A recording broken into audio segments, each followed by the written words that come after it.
Inspector Sledgehammer, Detective Doro, Special Agent Bunyan of the FBI. FBI, huh? You know J. Edgar Hoover personally? Shut up, Hammer. And stop dripping ice cream all over my carpet. I'm sorry. No! Oh, cold! Ow! Boy, it goes right through here. Hammer! Agent Bunyan wants to borrow you for the FBI for a very special top-secret assignment.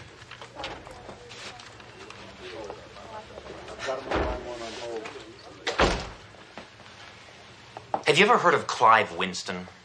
Makes cigarettes, doesn't he? Hammer, shut up. He was the biggest crime boss in the country in the late 60s. Well, then his brother makes cigarettes. Hammer, shut up. One of them makes Shut cigarettes. up. Hasn't he been in jail for the last 20 years? Our sources indicate he's planning a prison break. Inspector Hammer, we'd like you to go undercover at Chadney Federal Prison.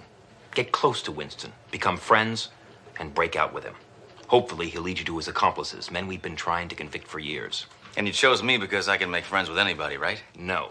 No. We chose you because Chadney is full of the toughest, most violent men in the country. So, Hammer, you should feel right at home. Also, we didn't want to risk the life of one of our own men. Hey, I eat Risk for breakfast. When do we go? Tomorrow at 8 a.m., you'll enter Chadney with the identity of Nick LeBeau, alias Nick the Dart, a legendary hitman who's killed so many people even our computer quit counting. But nobody knows what he looks like. I arrested him, and I don't even know what he looks like. Me posing as a vicious hitman? It'll be kind of a stretch, but I'll try. At least I have the right tools. Hammer, you can't take your gun into prison. One more thing. This has to be kept top secret. Only the people in this room will know about it. You'll be on your own, Inspector. Good luck. Oh, sticky. But here. What a sissy hitman. This guy never once used a heat-seeking missile. Sledge, I want you to be careful in prison. It's very dangerous. And, well, I just want to say it's going to be difficult for everyone. I know, the separation is tough. Why, Sledge? I know this sounds hokey, DeRoe, but I'm not sure I can make it in there alone. You can. You can. I want you to know that I'm going to be here when you get out. No, not you. I'm talking about my amigo here. Oh. No, but I'll miss you too, DeRoe. Gee, thanks. Really? And just to show you how much you mean to me, I'm going to let you take care of my gun while I'm gone.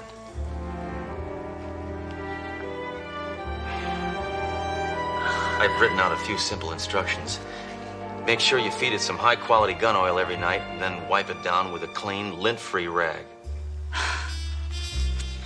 Don't worry about your gun. Take care of yourself.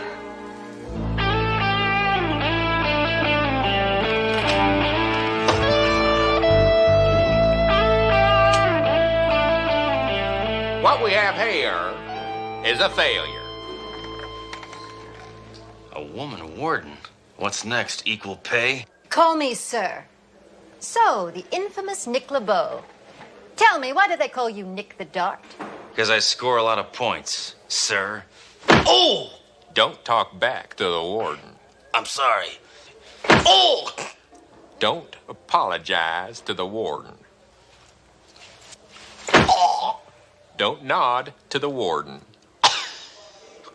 You must have friends in high places, Mr. LeBeau. I've been instructed to place you in the same cell with Clive Winston. Yeah, well, we're old pals. We went to reform school together. It's impossible. Clive Winston must be 20 years older than you. Yeah, he's also an idiot. He flunked 11th grade 19 times.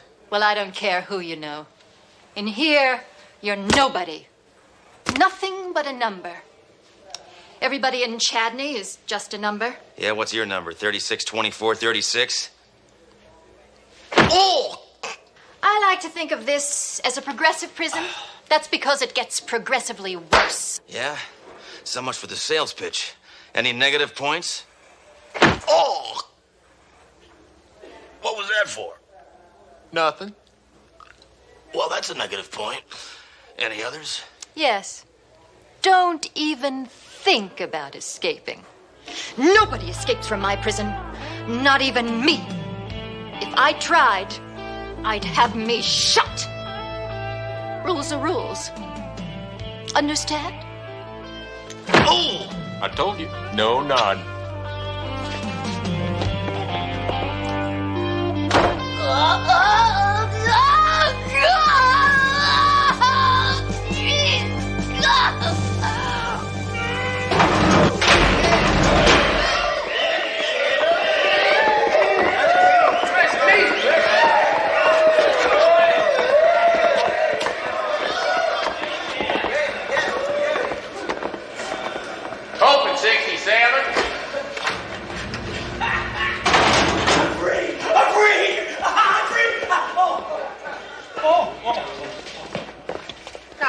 76, you moron. 67.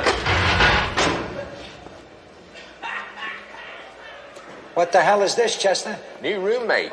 I don't need no stinking roommate. Sorry, Clive. Ain't no more room. Take some, kill somebody. Orders is orders.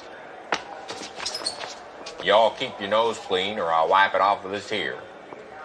Close 67. No, 67. 6-7, you tomato brain. Dang, I thought I was stupid. Well, a nice spread you got here. Got a bedroom and a bathroom and a vanity. And I guess this is a den. Hey, let me give you a piece of advice. I don't like you. Now, I got 2 rules in here. 1, shut up. 2, stay out of my way. Yeah, tough guy. Well, I got some rules, too. Number 1, don't make me mad. And number 2, don't use my toothbrush, because then you'll make me mad and you'll be breaking rule number 1.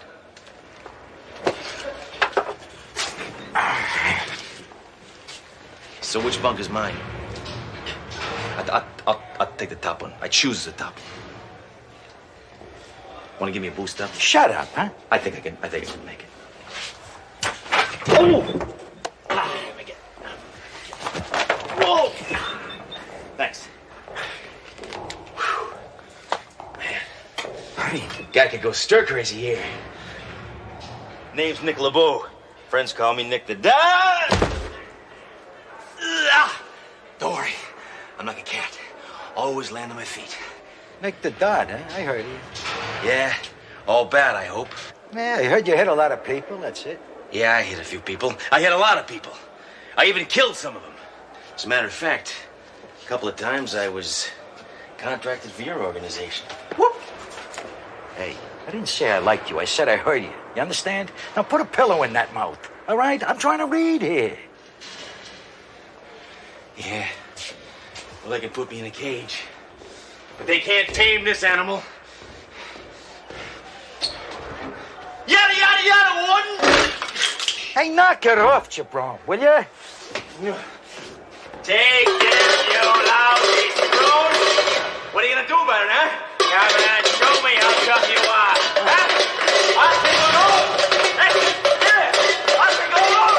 Get off with your tummy! Trust me, I know what I'm doing. Surprise! Help! Come on!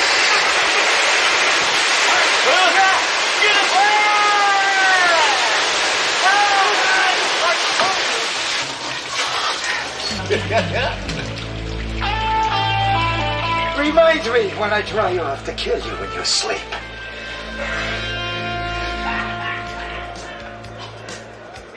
Henry! Henry! Anna, come on, you can do it. I know you can. Henry! Anki! Looks like we need a little motivation here. Maybe this will help.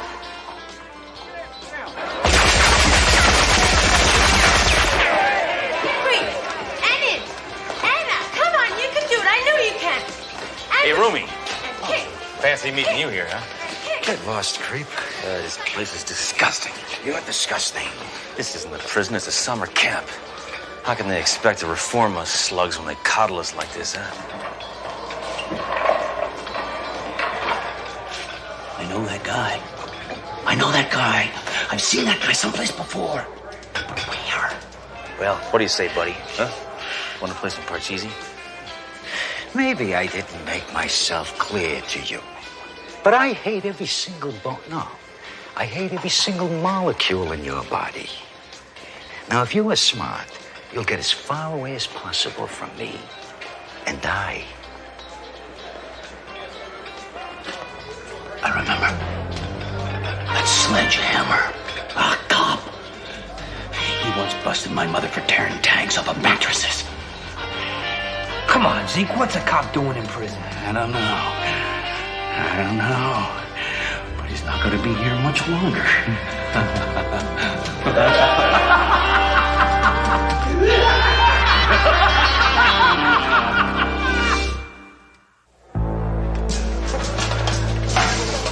That smells good. What is it?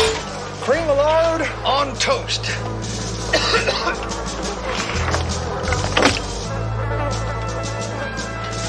say prison food is bad.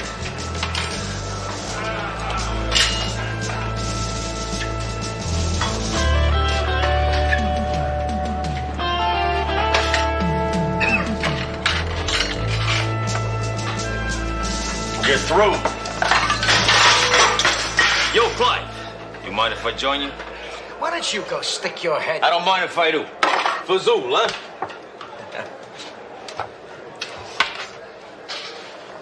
huh? This lard melts in your mouth, doesn't it? This is delicious. Look, you blonde-headed baboon, if you don't leave me alone, when I get out of here, I'm gonna hire you to kill yourself. Hey, Clive, for you, half price. Give me your butter knife. Huh? Give me your butter knife!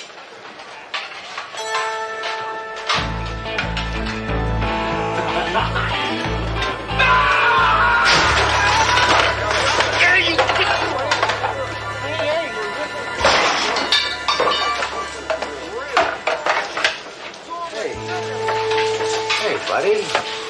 You just saved my life here. It's nothing any other good hitman wouldn't do. So I'm driving down the freeway. It's 3 o'clock in the morning now. I hear thump, thump, thump. I pull over, whip open the trunk, and this guy ain't dead yet. So I grab this tire iron. Boom, boom. Give him a couple of whacks. Nothing. Finally, 10, 15 whacks. Boom, boom, boom, boom. He stops stumping, and he buys the farm. I tell you, it makes me laugh to think about it now. Hey, you think that's bad? I'm trying to get some information out of this guy, right? And this guy is not talking, okay? So I'm on a 20th story.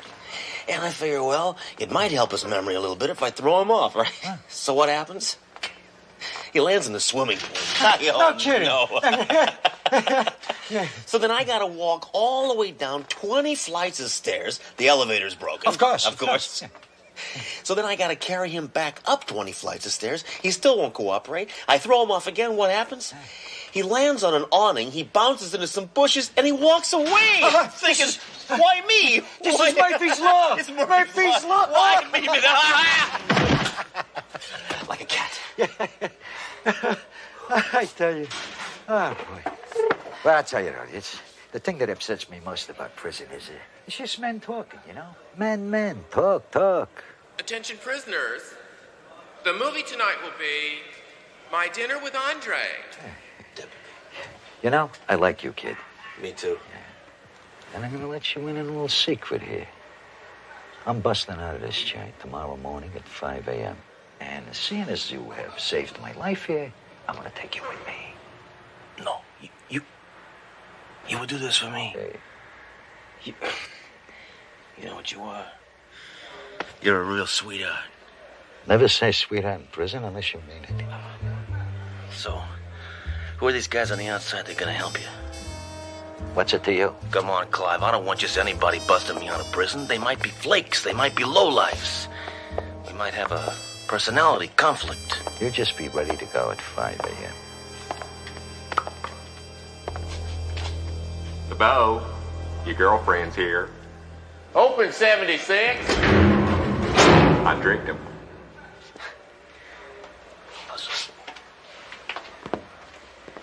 Close 76.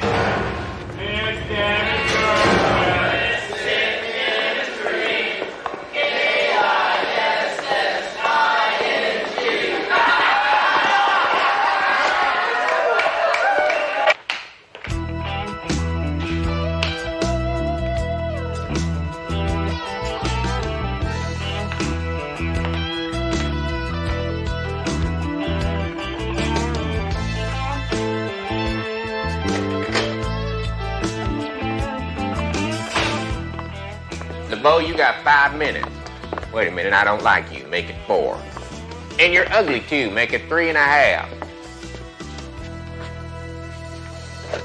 I'm sorry, this number is no longer in service. DeRoe, what are you doing here? Hitmen don't have girlfriends. If they did, they'd kill them. I came to get a status report. Also, I brought you something. How is my amigo? Fine. Does he miss me? probably crying bullets, huh? No, it seems happy. Oh, good. Dero, this isn't a prison, it's Club Med. Do you believe they actually feed the prisoners? How are you getting along with Winston? Great. I like the guy. He's brutal, he's violent, he's unfeeling. I think he'd make a great cop. When's he gonna make his break? Tomorrow, 5 a.m.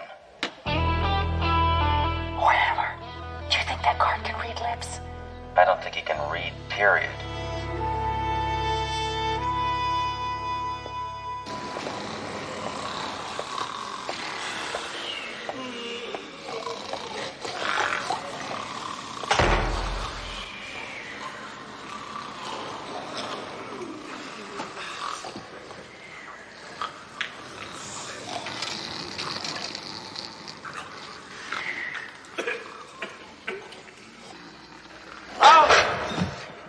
Nick, come on.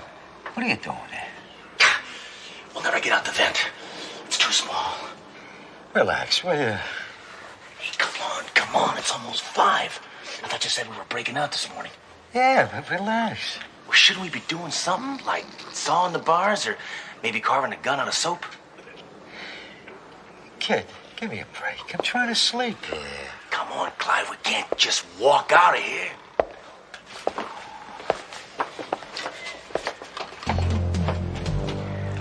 Open 67. Winston, Warden wants to see you. Okay. Let's go, Nick. Warden wants to see you. No. Not him. Where I go, he goes.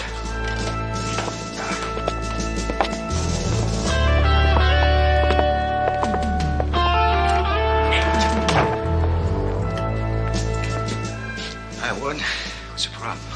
Oh! What was that for? Talking. I didn't talk, he did. My mistake. It's come to my attention that you two are planning to break out of here this morning. Us? No. That just must be a prison rumor. You know how convicts are. Just like old ladies. A tucka. You're lying. It's true, isn't it, Clive? I'm afraid so, yes. You picked a great time to tell the truth. The deal was for 1. 2's a bigger risk for me. It's going to cost you extra. Well, 50,000 ought to be worth the risk. Take plastic. If only Papillon would have had a gold card. You see, you make a woman a warden and a breakout is cakewalk. The Mercedes is gassed up and waiting. Thanks, Warden. Money talks, money walks. So, just exactly where are we, huh? Oh, on a deserted country road. But exactly, where are we going? To a deserted farmhouse.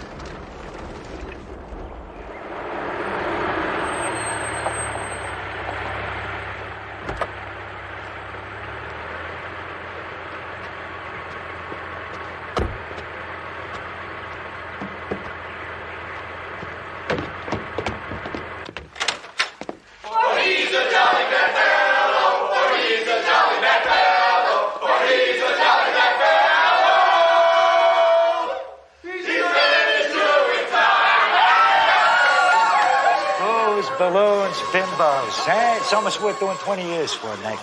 Come on, let me introduce you to some of my partners in crime here. Yeah, sure, but can I make a phone call first? For who? My girlfriend. I want to let her know I'm out, and I want to invite her to the party.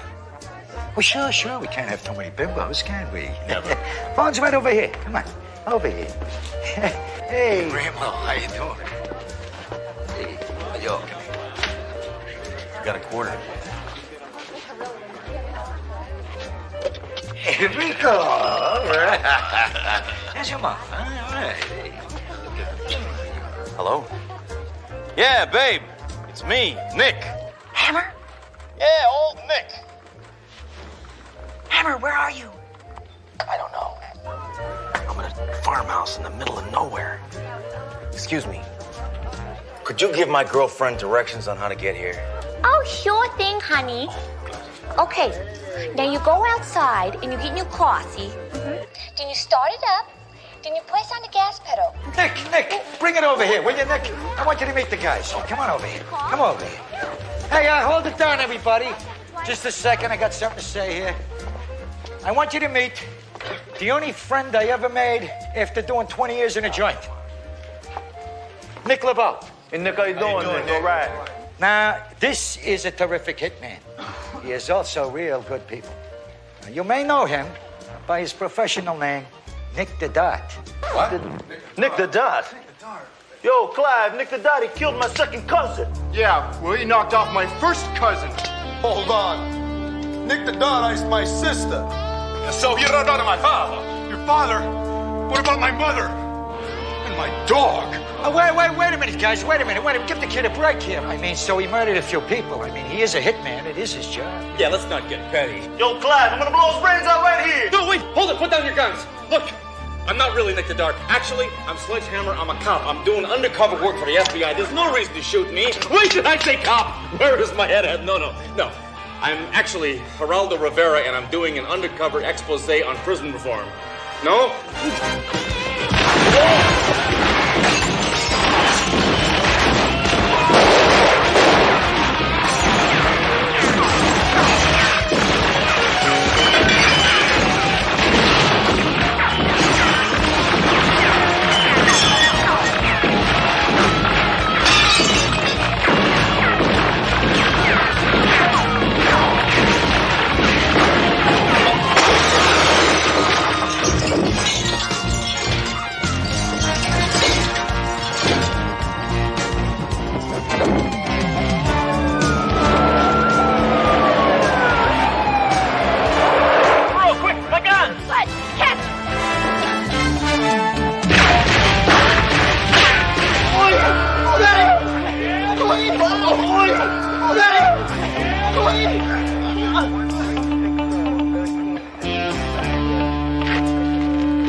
Happiness is a warm gun.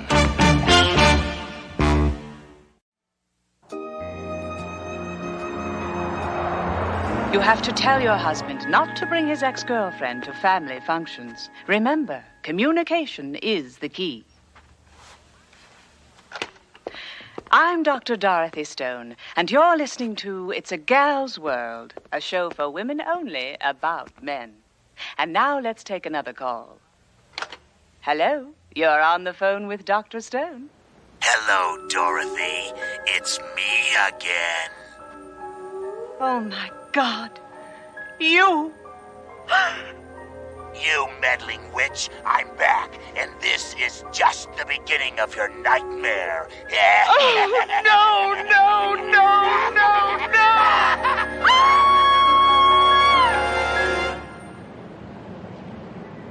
You must do something to stop this madman. As I've said before, Dr. Stone, my hands are tied. It's only been threats. As a professional, I know that this type of personality will act on those threats. You wanted to see us, sir? No, but you might as well stay. Inspector Sledgehammer, Detective Duro, this is Dr. Stone. She's a psychologist. Oh, good for you, Captain. You finally sought professional help. No, Sledge. Dr. Stone has a radio talk show. It's really very good. I've listened to it. Yeah, typical. You would. Some man, some lowlife has been making threatening phone calls to her on the air. Well, you don't have to worry, Doc. The only ones really dangerous with a phone are women. You don't understand, Inspector. This maniac hounded me in New York. Now he's followed me here. So he's a fan. He's threatened to kill me. But he's not a fan of yours.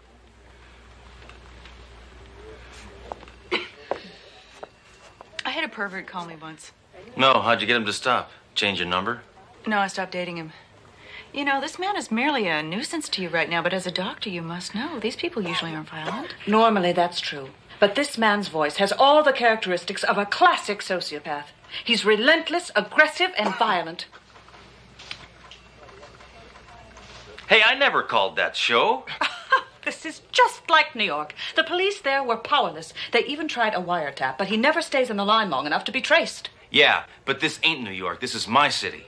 And the only person who harasses people here is me. Is this man going to put me in more danger? Probably. Hammer, I want you to handle this by the book. You understand? Now, why don't you and Doro play the tapes of known crank callers who have recently relocated here? I'm sorry, Dr. Stone. That is the very best that I can do. Typical. I didn't expect that you police would be able to find this man. Now all we have to do is find the door. Oh.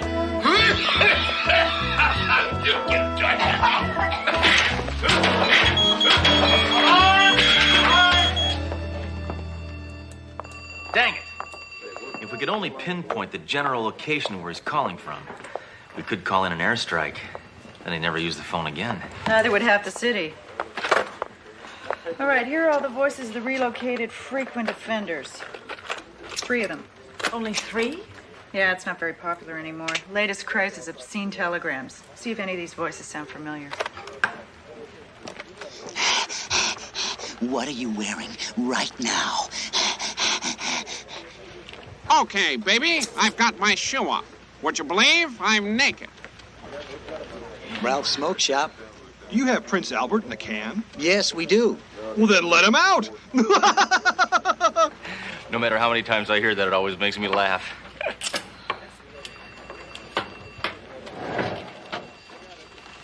I'm sorry, Doctor. It's obvious that your caller hasn't been apprehended. I don't believe you people. You're powerless. No one can help me. Well, may I suggest, since you live alone, to take some self-defense classes? Possibly a guard dog. Oh, come on, Duro. She doesn't need a guard dog or classes. Look, Doc, why don't you get yourself one of these puppies? You never have to feed it, and it doesn't scratch the door when it wants to go out. You really personify your gun. Thank you.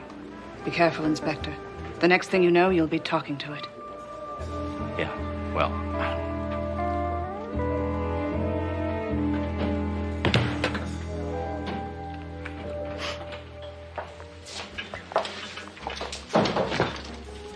You know, what did that shrink mean, that I personify my gun? Well, you treat your gun like a living, breathing thing. That's not personification, Duro. It's love. Ginger ale for the lady, black coffee for you. Hey, what is with this sissy umbrella? Sorry, Inspector. We ran out of the little American flags you like. We had an Ollie North happy hour. Good afternoon, ladies. This is Dr. Dorothy Stone, welcoming you to It's a Gal's World. Hey, don't touch that dial! You leave that woman's show on. Not for me, I don't care. I don't want... If she wants to listen to it, she's got some problems that she wants to solve. And no, I don't care about this bunk. Hello, you're not alone. You're on the phone with Dr. Stone. What machismo. Some crackpot's trying to kill her, and all she cares about is helping people. She must have been a Miss America contestant. You really want to protect her, don't you, Sledge? Duro, I'm for anybody who can help you broads get over your problems. That way you can concentrate on what's really important. Serving men. Let's take the call on line 2. What's up, Doc? Stop this. Please, stop these calls. So you tried to fink on me again, huh, Dorothy? Going to the police? You need some discipline. I hate tattletales. Stop calling me. Leave me alone. Do you really think the cops can help you? Those pigs can't do a thing. They're just namby-pamby milk suckers. No one out there can help you. Ciao for now. I'm tired of that cretin polluting the airwaves. Sledge! Do me a favor. Don't shoot the radio. You're right.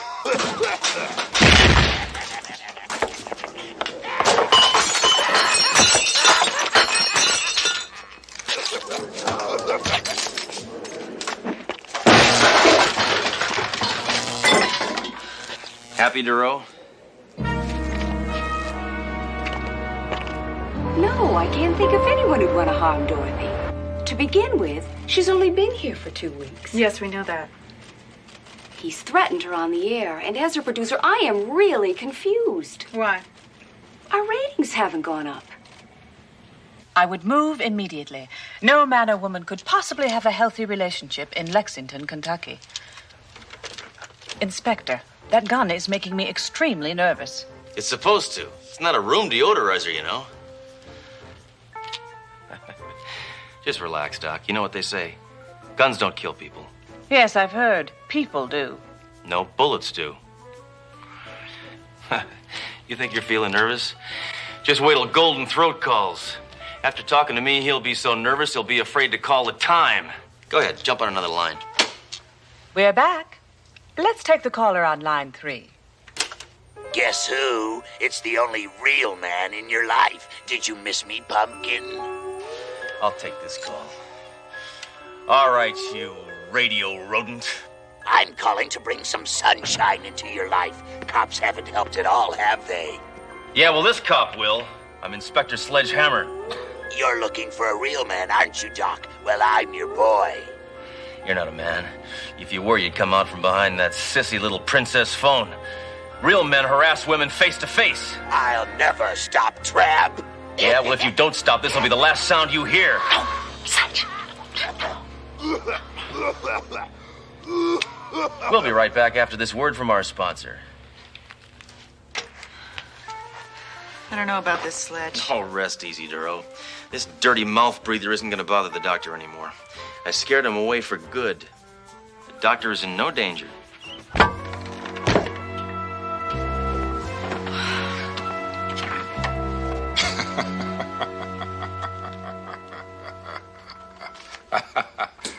Hammer, this newspaper article, Cop Bows to Collar Caller.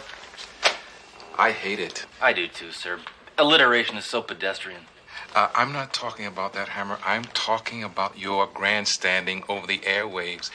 You disobeyed my orders. But, sir, I sent that punk running with his tail between his legs. On the contrary, Hammer, you probably succeeded in pushing that loony bird over the edge. Now there's a good chance he'll do a lot more than just call. No way, Jose. I know this bozo. He's a wimp. He's a prankster. We got nothing to worry about. This slimeball hasn't got the guts to leave his house to do something bigger. Captain, a report just came in. Dr. Stone's been attacked in her apartment. Unless he was pushed. If he was pushed, there's no telling what he would do. Must have been pushed somehow.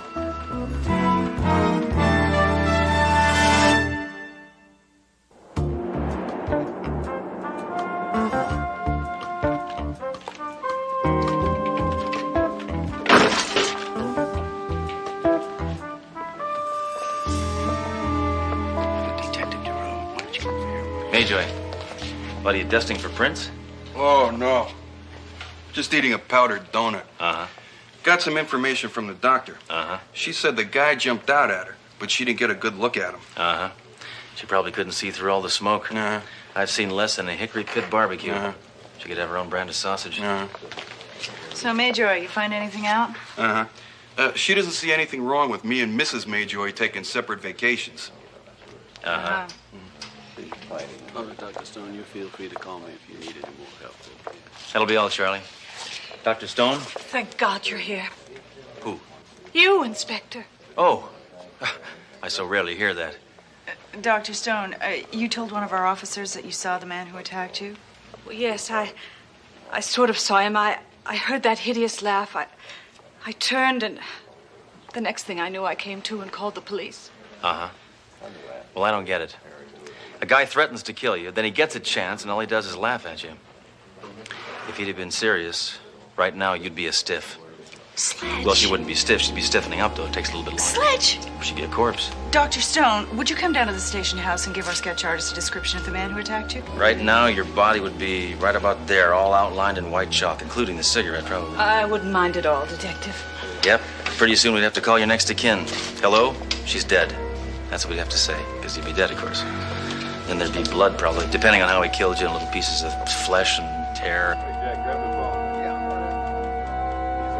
And he wore thick glasses.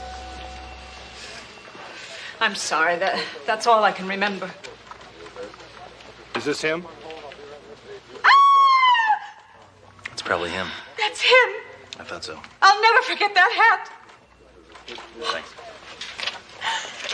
I'm sorry. I can't possibly do my show today. Is there a private phone where I could call my producer and let her know? Yes, of course. Right this way. Duro, I'm gonna hit the streets. Up until now, all I've been dealing with is a disembodied voice. I had nothing to shoot at, nothing to hit, nothing to kill. But now I got a face, and I'm gonna pick up every wacko that looks like that. Sledge, there have got to be 100 guys in the city who look like that. Yeah? And they're all guilty of unoriginality. Inspector Hammer, you've got a 518 on 3. What's a 518? A phone call. Hammer, talk to me. Hey, stud, I thought you were protecting the doctor. I guess the only thing you shoot off is your mouth. Yeah? What about you, weirdo? Last night was just a preliminary. Tonight is the elimination. Raise the wall. All you cops are alike. You think because you passed the stinking civil service test, you're tough. Hey, there were essay questions on that test, pal. Mace them all. So, gun freak, how does it feel to be helpless? How does it feel to be scum? Remember, tonight. Trace this call. Way to go, Duro. Thanks a lot. Well, your writing is terrible. Well, it was like shorthand. I can't. Well, you'll never guess who just called. Not again. Not here. She got it the first time. I didn't even have to give her a hint. Well, what did he say? The usual. He's gonna kill you tonight. Sledge. That's what he told me. Oh, my God. Yeah, just take it easy, Doc. I'm not gonna let anything happen to you. But he said tonight. Look, it's obvious the guy's gonna come back. This clown is just dying to get caught, and I'm the clown who's dying to catch him. So I'm gonna spend the night in your apartment. You'll stay with Ro at her place. Sledge, I got a better idea. Why don't we both stay at your apartment? That's not a better idea. Sending her to Alaska is a better idea. But your apartment will be perfect. With all those booby traps, it's like a bunker. Nope. N-O-P-E. Never. Inspector, I would feel much safer at your apartment.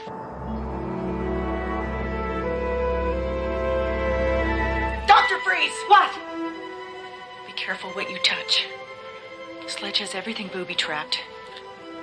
Anything could cause an explosion in here.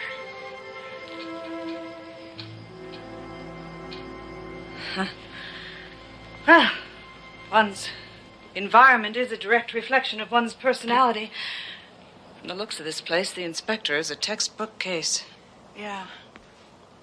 Well, as Sledge always says, man's home is his ammo dump. Excuse me. The inspector's a very manly man, isn't he? Yes. He's a unique individual. Well, you two seem to have a good relationship. On the surface. Sledge is a stubborn, narrow-minded, opinionated, sexist reactionary. Does he know you feel this way? Oh, that's the way he feels about himself. I think he's an okay guy. So, Doctor, who's the man in your life? No one. I'm still recovering from a failed marriage. How long's it been? 15 years. Some people heal more slowly than others. Do you think you've developed a fear of men? I thought I was the doctor here.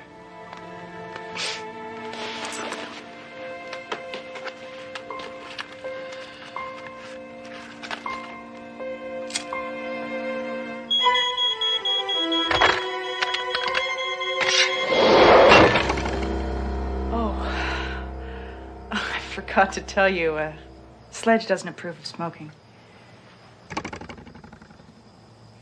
No tofu, no bean curd. These single women don't eat right.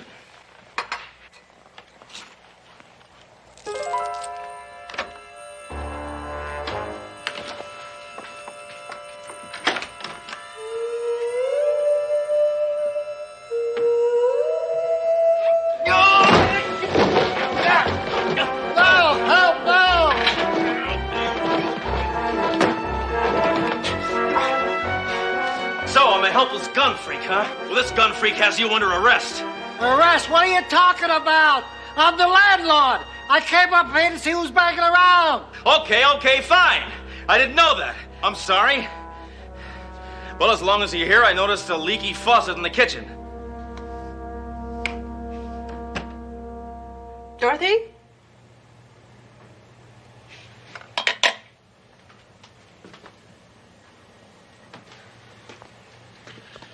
Dorothy? Thought I heard the door. Guess you can't hear anything. Guess who, Dreambug? Dorothy, get out! Get out!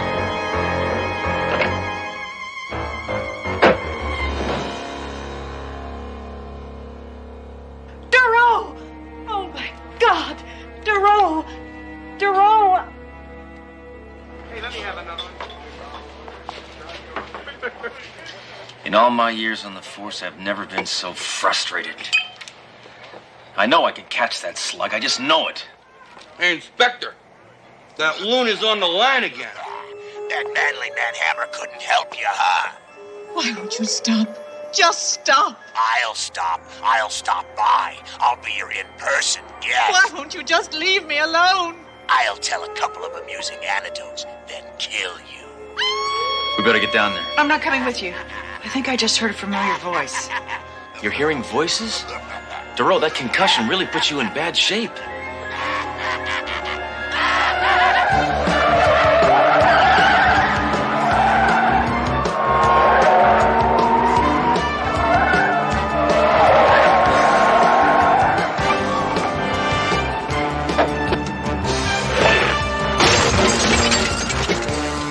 Look, whoever you are, you win. I'm leaving town. What more do you want? A lot more. I won't live till I see you dead. What? Oh, my God. He's here. Help me. Oh, my God. Come on, Stone. Come on. You can do it. Fight back. Scratches. You're a woman. Nag him. Use sarcasm. That'll kill him.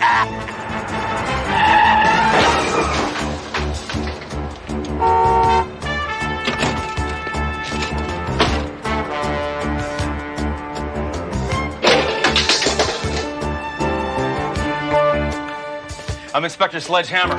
Anybody been by here recently? Well, my son came by the other day. First time in a long time. 'Cause we were never that close. No, you old coot. I mean, in the last couple of minutes. Oh, no. All right, come on with me. Oh, yeah? Oh. Oh. Miss Newman. Oh. Miss Newman. You okay? Oh. Where is Dr. Stone? Oh. Thanks. Oh. Take care of her. Yeah.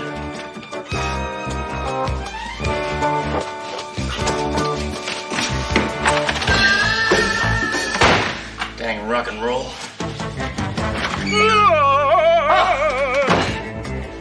Help! Inspector Hammer, is that you? He's going to kill me. Shut your mouth. The cops can't help you now. He obviously hasn't met us. Who are you talking to? Oh, nobody. I'm just... Dr. Stone, you okay? Yes, but be careful. Here I am, big boy. Come and get me. Boy, I'd like to pound your face. If I could see you. Well, here I am. Inspector, look out!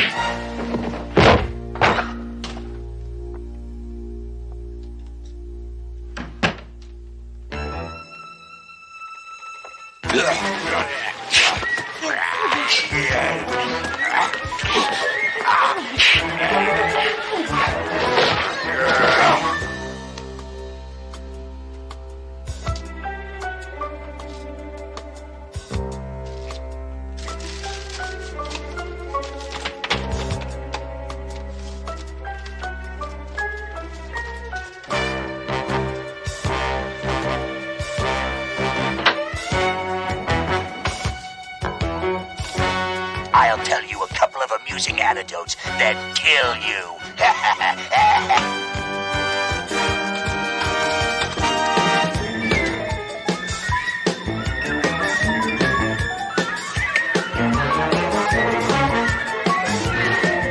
I've been waiting a long time to do this, mutant. Oh, yeah? What's that?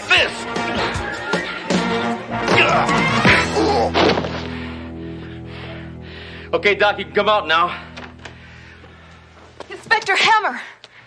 Miss Newman, have you seen Dr. Stone? Yes. She's right here.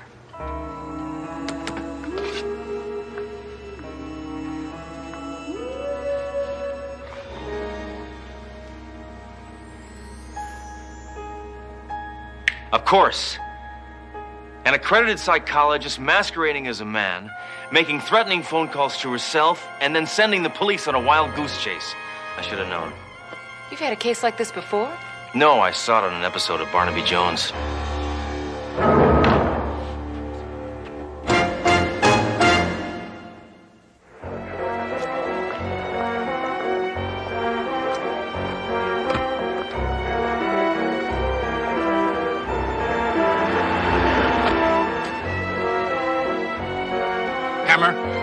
disobeyed my order for the 4th time. Yeah, but once again, I came through.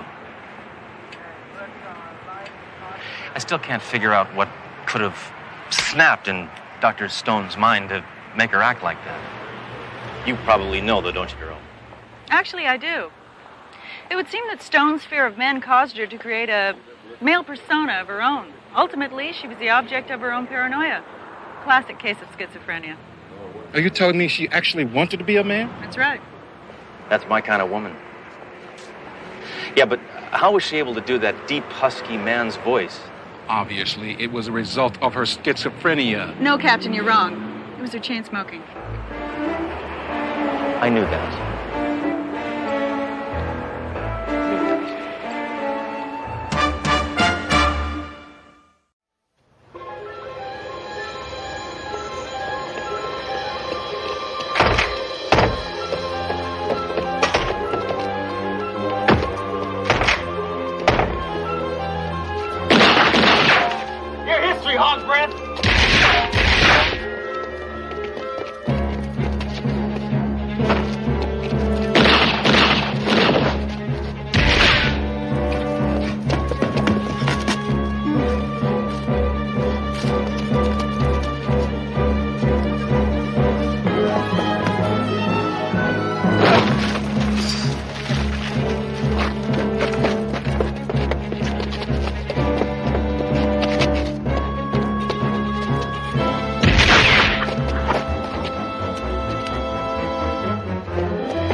Tired of hanging around, copper?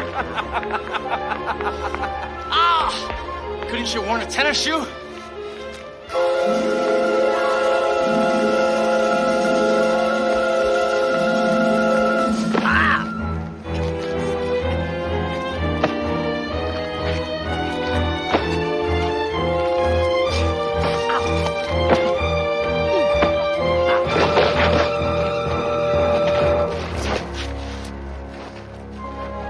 I'm afraid Inspector Hammer is suffering from chronic acrophobia. Apparently, the trauma associated with being in a life-threatening position 5 floors above the street released the phobia from his subconscious. In layman's terms, what does that mean? Means he's afraid to step off a curb. Ah, Inspector Hammer. I was about to suggest that because of your condition, you be put on a medical leave. Isn't there another test you can do? Yeah, Captain, if some quack is going to mess with my brain, can't it be somebody whose IQ doesn't match their bust size? Hammer. Maybe I should recommend a permanent suspension. Hey, you got bottled water on the brain? I'm in perfect condition. I could rent my biceps to Rambo and not miss him. Hammer, Dr. Fall says you have acrophobia. That's ridiculous. Look. See? Nothing. Sledge. It's a fear of heights. A fear of heights? Fear of... Hey, does it look like I'm afraid of heights? I mean, please, no, give me a reading on this. Oh, I'm afraid. Oh, my God. Come on, please. Sledge. Oh. Get down.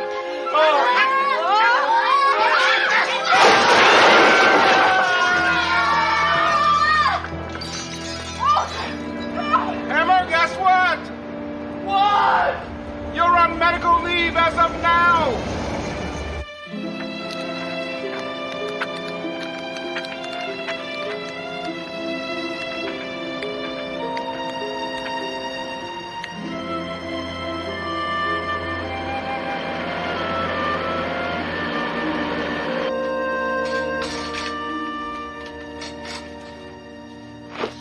All right, old friend. We're going to kick this height-of-phobia thing step by step.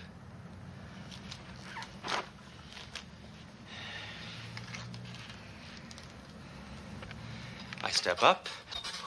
I step down. I step up.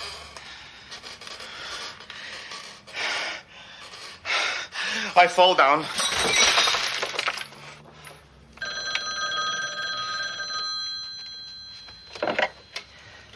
Hammer. Sledge, got great news for you. What, you can finally buy guns and vending machines? No. Captain Trunk found an assignment that someone in your condition might be able to handle. Oh, great. Yeah, I knew there had to be a lot of crimes committed at sea level. Sledge, Captain wants to see you right away. How's your vertigo? It acts up when it's damp, you know. That's bursitis. I don't have bursitis. Are you still dizzy? What, are you kidding? I'm fine. I'm perfectly fine. As a matter of fact, I'm hang gliding this morning, and then tomorrow I'm going to go skydiving. Yeah, I'll see you in a couple of minutes.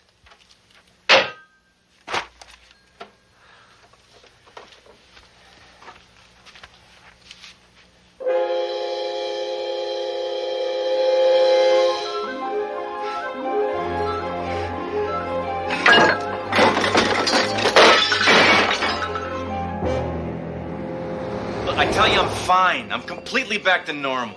Whatever the hell that means. Look, Hammer, I know how much you miss being here. What a masochist I am. You ever heard of Pete Crane?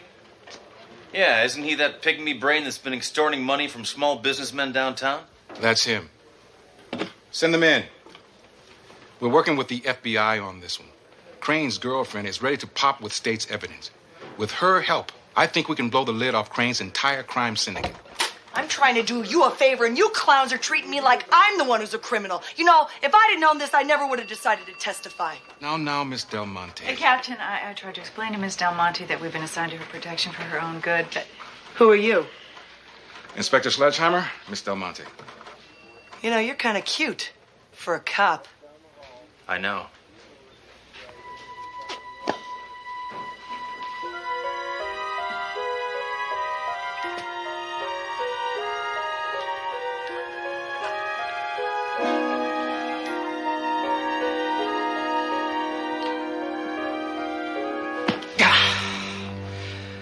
Nice to meet you.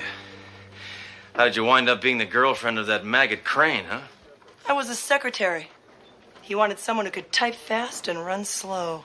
Hammer, I want you to stick with Miss Del Monte every minute. I understand, sir. Have you showered yet? Come on, let's split out of here, Charlie. I'm going to hit the dress sales, and it'll be nice to have a gentleman's opinion. You are a gentleman, aren't you? Look, Captain, I want to get back in the action, but I'm not interested in babysitting for some gun moll. All right, well, that's just fine, because I can take care of myself.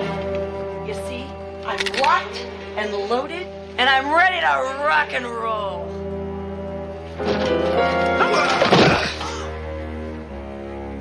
Well, maybe this will be good for a couple of laughs. Hammer! Get out of here! Everybody get out! Get out!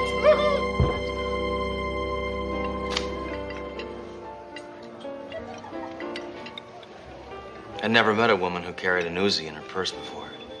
Pete gave it to me on our first anniversary. It's a hell of a lot better than a rape whistle. Oh, how'd you get involved with a sack of slime like Pete Crane? He could steal me anything I wanted. Yeah, but didn't it bother you going out with somebody who steals and robs and has no scruples? Nah, I used to date a congressman. Oh. So, you married? No, my wife is gone. Oh, gee, I'm sorry. When did she die? No, she's gone. She just took my things and left. Pete did the same thing to me, too. Said I was too expensive. So he ditched you, huh? He ditched you for somebody cheaper.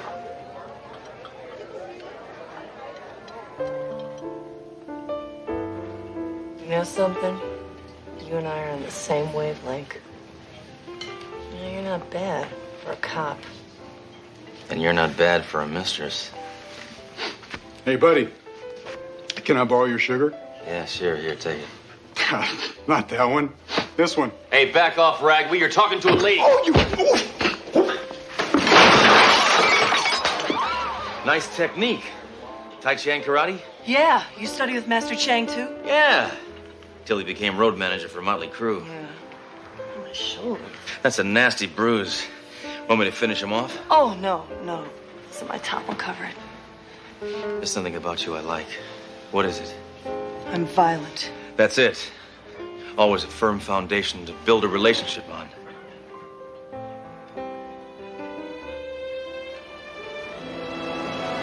.44 Magnum.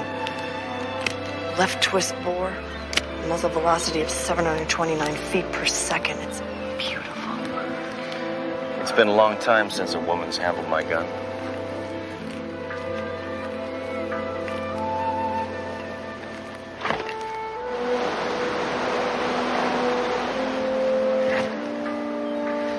Look, when this is all over, can I see you again? Oh, Sledge, I don't know. Hey, why don't you join the force? That way we get to see more of each other and you could get paid honest money for roughing people up. Oh, Sledge, Well, think about it, will you? Will you think about it? Oh, look. There's my hideaway. What, the lighthouse? Oh, I love it there. It's the only place where I really feel at peace.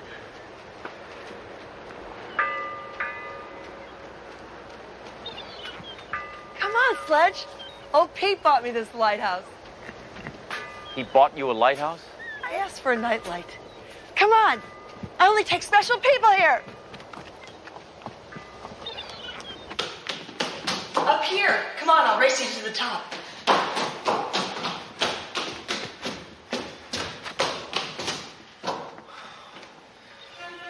Come on, Sledge. I can't. Somebody turned the stairs to jello. Sledge, stop him! Stop him! Please! No! No! Go! My vision's as bad as those people that colorize black and white films. Please! Help me! No! Please! Oh! No!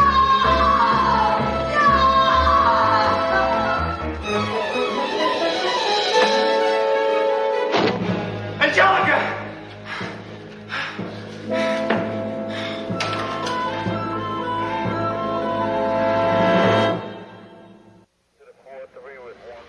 You all right? She was too young to die. She never had a chance to find out what a great guy I am. It was a terrible tragedy, Sledge. I was really falling for her. And I know she could have fallen for me. I know it. But she did. We had so much in common. We even hated some of the same people. Did you know that she carried a bigger gun than I did? Sledge, I don't know. It looks like somebody dragged her to the top of this lighthouse and threw her in the ocean. We went together like a headache and a pill. Not a clue up there. Whoever did this made a clean break. I don't want to hear that. That scum sucker killed a woman I could have had a future with. There's got to be a clue up there. There's got to be a clue up there.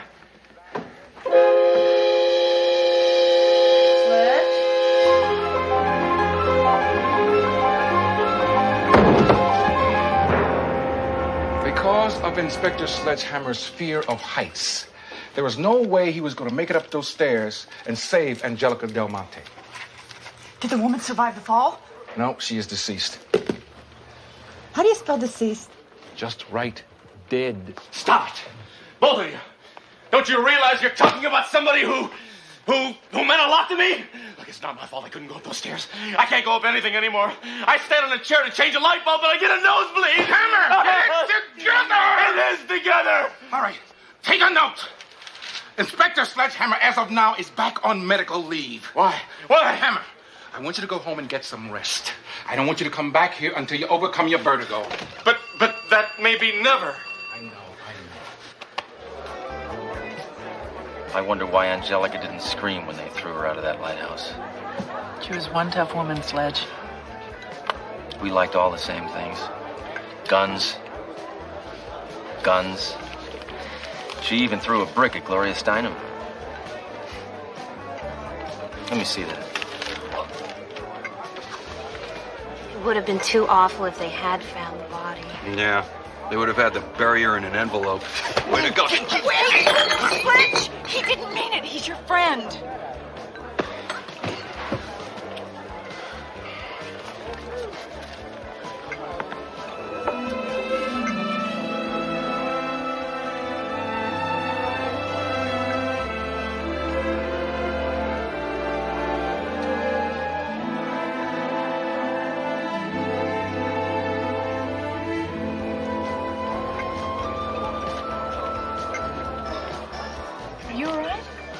I don't know what's the matter with me. Everywhere I look, I see your face in drinks, in lights, in mirrors.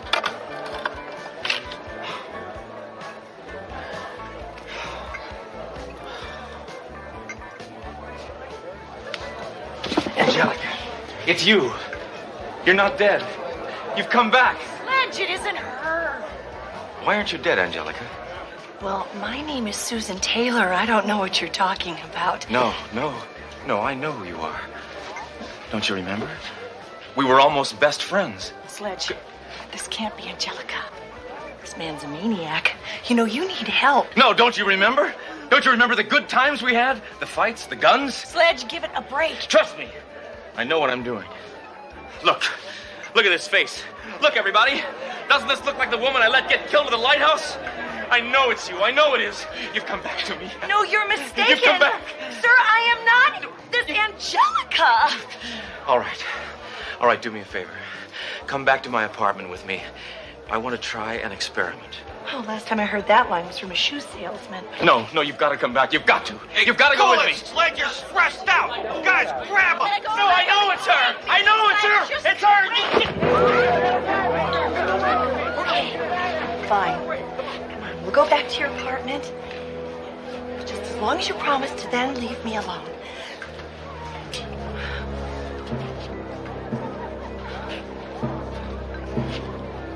Door's that way. Sledge. Trust me. Sledge! Hurry. It takes a while to change your hair color. I'm dying as fast as I can. Come on. This can't mean as much to you as it does to me.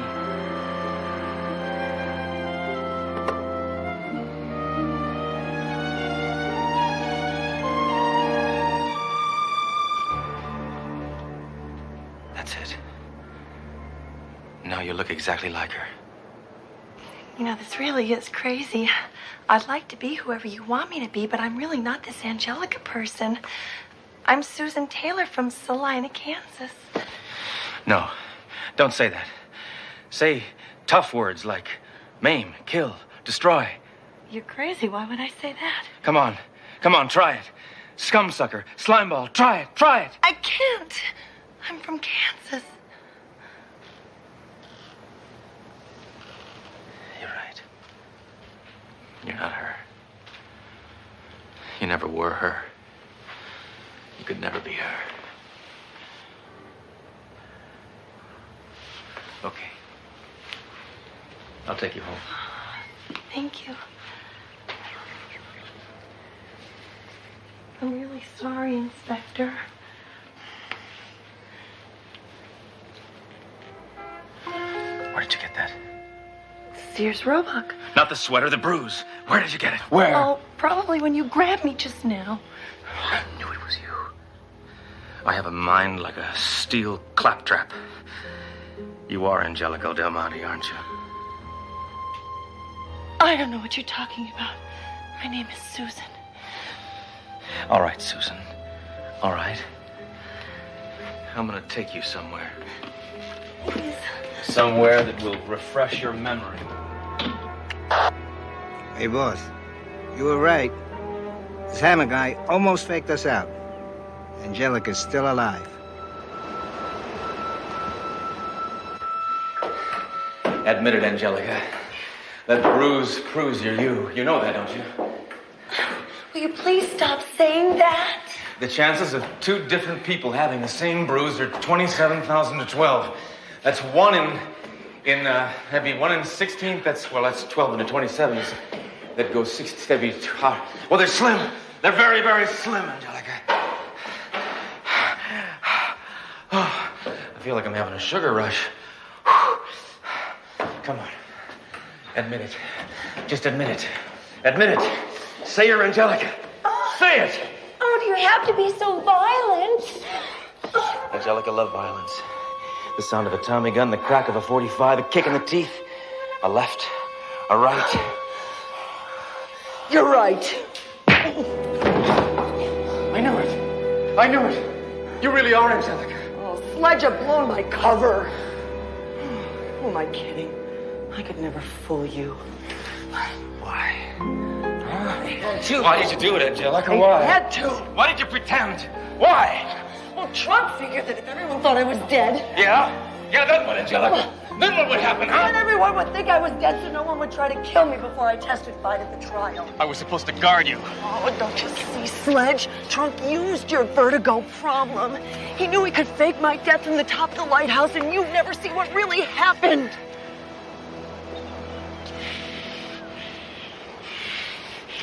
So you're not dead. Then who fell from the tower?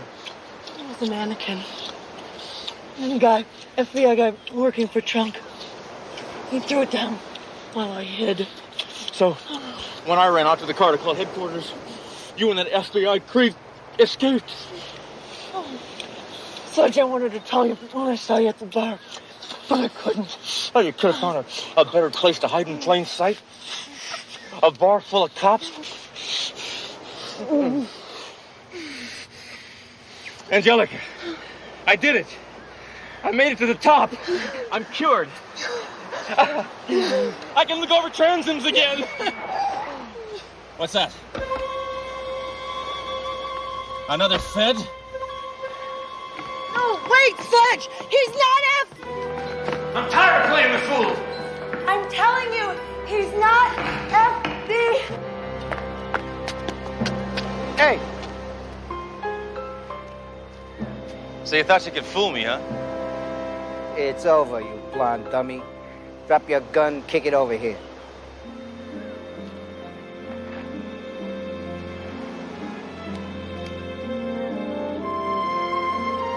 I said kick it over here. Forget it, slimeball. I never kick a friend when he's down. Angelica!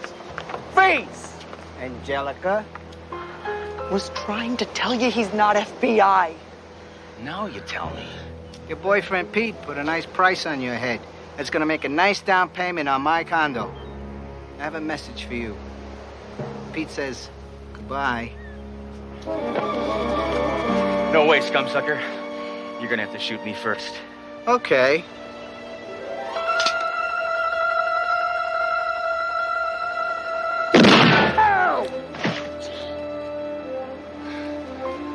Hammer, standing in front of that woman like that was a very gallant thing to do. But don't ever tempt me like that again.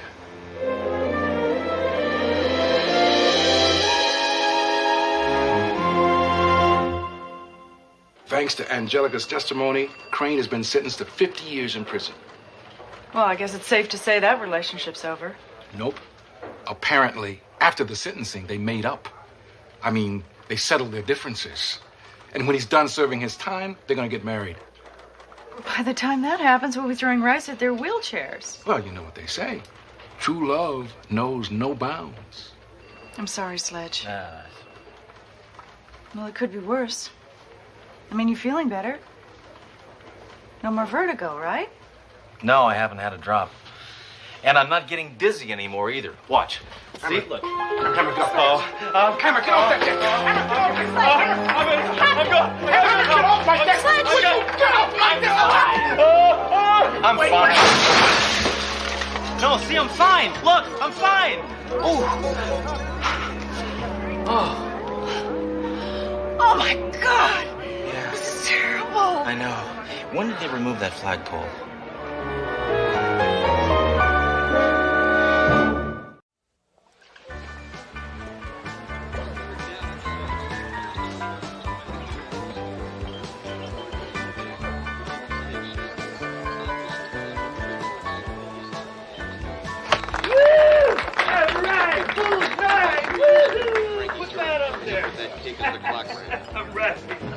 Hey, Hammer, how's your aim today?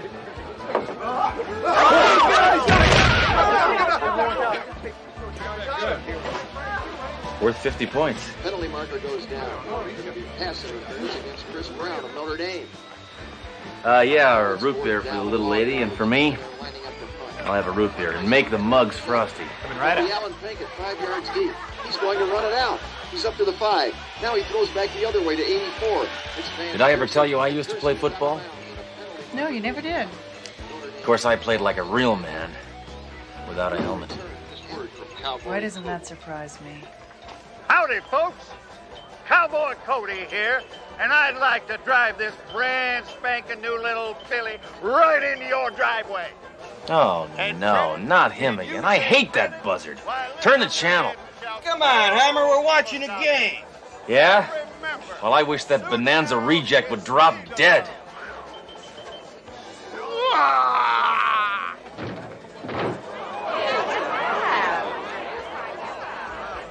God, Hammer doesn't even need a gun anymore. Yeah. He can kill with his thoughts. I couldn't have. Did I? No, no way. Did I? Oh, Hammer, relax. No, it had nothing to do with you. What if my mind is a cerebral 45 and I just shot a thought bullet? What if I accidentally kill somebody that really means something to me? Somebody like J. Edgar Hoover. But he's already dead. Maybe I did it. Hammer, absolutely not. Come on, Cowboy Cody's death is a coincidence. Look, his lot is 10 minutes from here. Let's go find out what happened. I gotta think. Happy thoughts. Happy thoughts. Happy.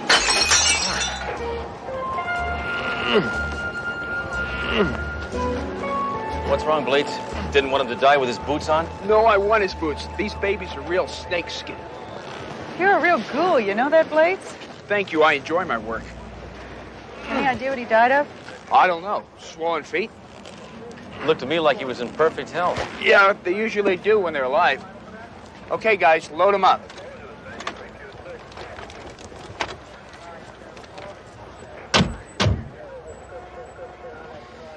I sure hope this wasn't my fault, Duro. Because a mind is a terrible thing to waste somebody with. He wasn't even a criminal. All he did was sell cheaply built lemons to unsuspecting people at loan shark interest rates. That's not against the law.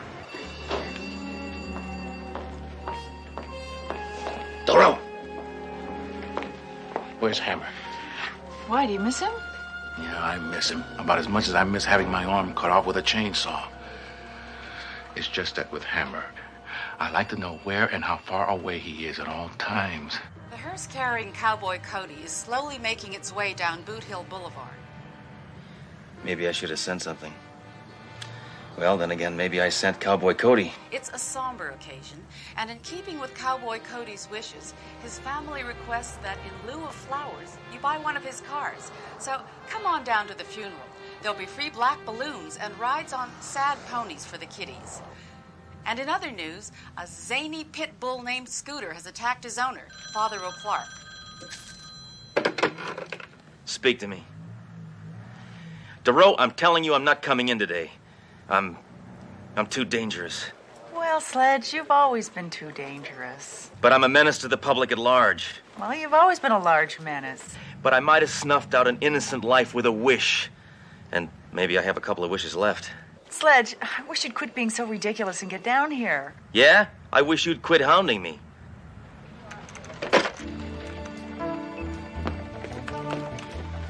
Okay, Duro, I'm here. Happy? Right, Sledge. I just want to prove to you that Cowboy Cody's death wasn't your fault. Big-time car dealers die all the time. Of course. Do you know how many times I've wished those guys would drop dead? Sledge, it's a high-pressure job. It's a lot of stress. It's bound to take a toll on your health. All right, look. Car dealers who've died in the last year. 5. See? You're right. I had nothing to do with their deaths. Of course. Of course. Their business killed them. Of course. I don't know where my head was at. Uh-oh. I knew it. I killed him. No, but they all died within 48 hours of their wedding. Just like Cowboy Cody. So, my marriage almost killed me. Just out of curiosity, I'm going to punch up the widows. Betty Jo, Bobby Jo, Mary Jo, Sally Jo, Debbie Jo. Doesn't that sound weird to you? Yeah. Can you believe how many stupid people name their daughters Joe? I wonder what they name their sons. Nadine? Now I'm really curious. Let's go down to the microfilm library and see if we can find out why all these honeymoons were so short.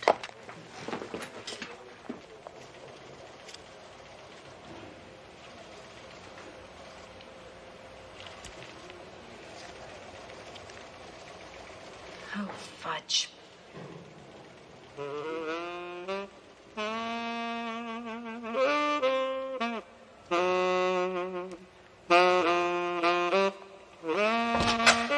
Excuse me. Are you lost? Isn't this the microfilm library? Yes. I know what you're thinking. Wanda Hobbs is nuts. Why else would she be playing strip solitaire by herself? No, actually, we came here because we What else do you expect me to do? Nobody wants to see microfilm anymore. Nobody comes to visit me. I'm alone here. Day after day, year after year, alone, all by myself. So I play strip solitaire. Now, is that so bad? No. No. I think this one just flew into the cuckoo's nest. Actually, we came here because we want to look at some microfilm of old newspapers. God bless you. Please, please. Enjoy. Can I get you some coffee, some tea, some broth? How about a Danish, a donut? Bear claw, perhaps? Just the microfilm, all right? Plenty of time for that. First, let's chat. I'm Miss Hobbs, and I've got a name tag here someplace. I seem to have misplaced it. Anyway, I'm a people person. I like people, but no people ever come down here to visit me, except, of course, you two. Now that you've found your way, I hope you'll come down again. Look, you babbling old bag, just show us the microfilm, all right? Sledge! That's okay. As a people person, I'm aware that not all people are nice. Some are jerks. But I can tell that you are one of the nice ones. Okay, here we go. There's another one, Sledge. Look. And another one. Can we get blow-ups of these? Blow-ups? My, oh my, this is turning out to be a busy, busy day. Mr. and Mrs. Wranglin Rick, Orlando, Florida. Surf and Sam, Newport Beach. Madman Mike, Bangor, Maine. Mr. Dan the Blubber Man, Houston. Crazy Phil from Salt Lake City. And our very own Cowboy Cody. Looks to me like it's the same woman. But did you happen to notice that it's the same woman? Oh, of course you did. But did you happen to notice it's different photographers? Hammer, nobody really cares. Least of all me. All right, Captain, what do we do now? Well, since this is an interstate crime, it is a matter for the FBI. There's no guarantee they'll solve the case. Look, Cowboy Cody was killed in my city by the most despicable, devious vermin that exists. A wife. And I'm gonna stop her before she marries again. You mean kills? There's no difference.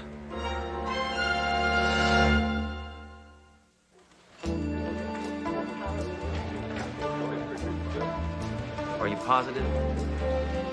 You did a thorough job? You sure you weren't whiffing some formaldehyde? This weirdo coroner doesn't know the difference between a corpse and a cowboy boot. I told him we were absolutely certain that Cody was poisoned, but he insists there is no sign whatsoever of any foreign substance injected or ingested.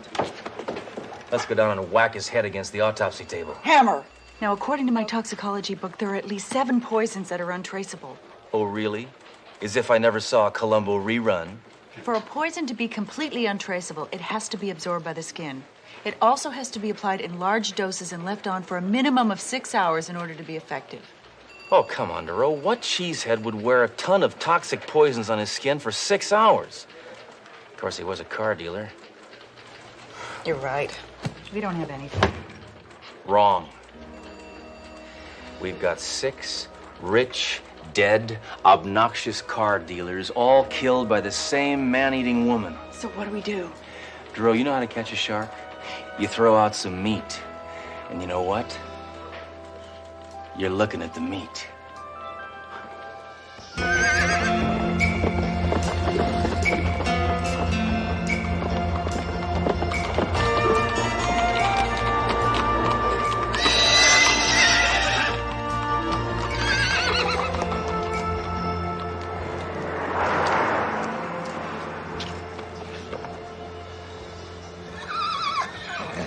G'day. Howdy, sir. See anything you like? Sure do, mate. I like everything. Name's Crocodile Bruce. I'm the biggest car dealer in the entire outback, down under. Over easy. And I'm looking to add this lot to me herd. You mean you're gonna buy the whole dealership? That I do, mate. You take cash.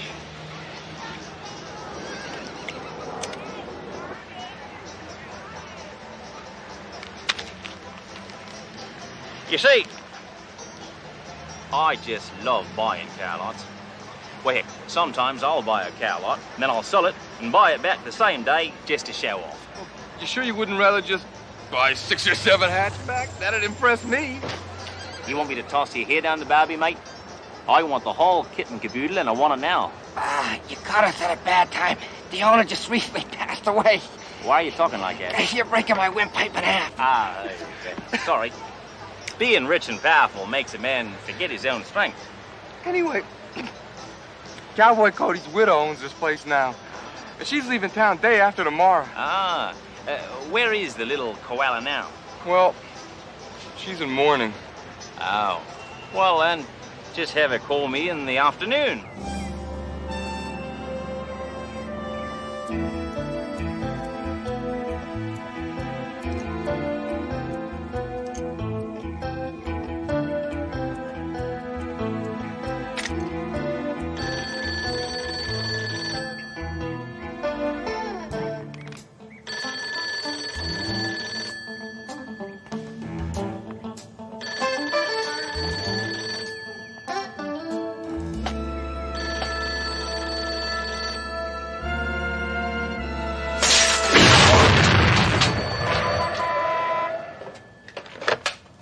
Yellow. Hi. Is this Crocodile Bruce? Who? Oh. G'day, mate. This here's the croc. This is Mrs. Cody. I understand that you're interested in acquiring one of my assets. Well, I don't know about that. I do want to buy your car lot. Well, there's a slight chance that I could be seduced into selling. Yo. Listen, little Shelley. I just hate doing business over the phone, especially when it's about to melt. So, what say we meet somewhere face to face? Or closer. How about 8 p.m. in the lounge of the Anastasia Hotel? Is it a date, Crocodile? Oh, may I call you Crocodile? You can call me anything you like. Just don't call me Waltzing Matilda.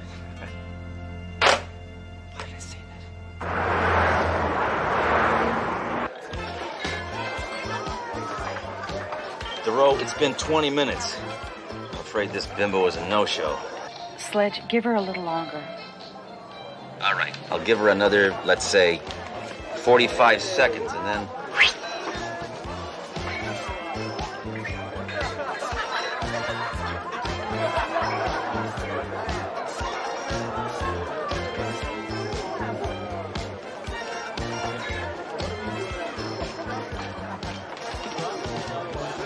Crocodile Bruce, I presume. Sorry. Just blowing a little water up my nose. No big deal. G'day. Sit down. Take a load off. I like your hat. My dad gave it to me when I was just a baby. Took me 30 years to grow into it. Can I get you a drink? Yes, please, champagne. Mate, your best champagne and 2 frosty mugs. I didn't get your name. I didn't throw it. Can't believe she said that. You know, Croc, I keep pretty close tabs on the retail auto business. And I don't believe I've ever heard of you. Well, I guess you just got small ears. You see, I'm what's known as a flamboyant zillionaire. Kind of like, you ever had a Howard Hughes? Certainly. You ever had a J. Paul Getty? Of course. All right.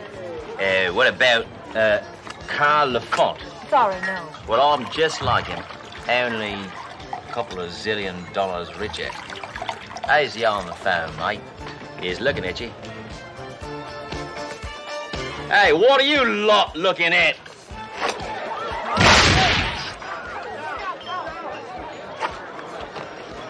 No worries. Good day. I like your style. Yeah, I'm quite a dude. So listen, lady.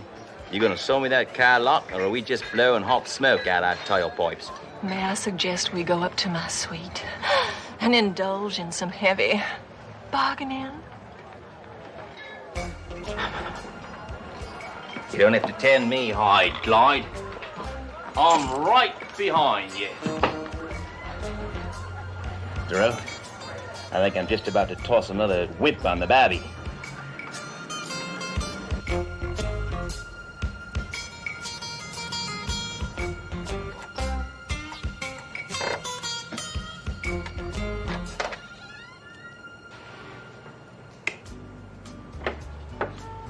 Well, Tom me kangaroo down. This is some sweet, sweetie. It suits me. You live here, do you? It's a place to hang my lingerie. How come you're not hanging your hide at Cowboy Cody's? Oh, I couldn't. Too many memories. Yeah. I guess after 2 days of marriage, you gotta have, what, one, maybe 1.5 golden moments? Oh, you'd be surprised. Why don't you make yourself comfortable while I slip into something a little more businesslike?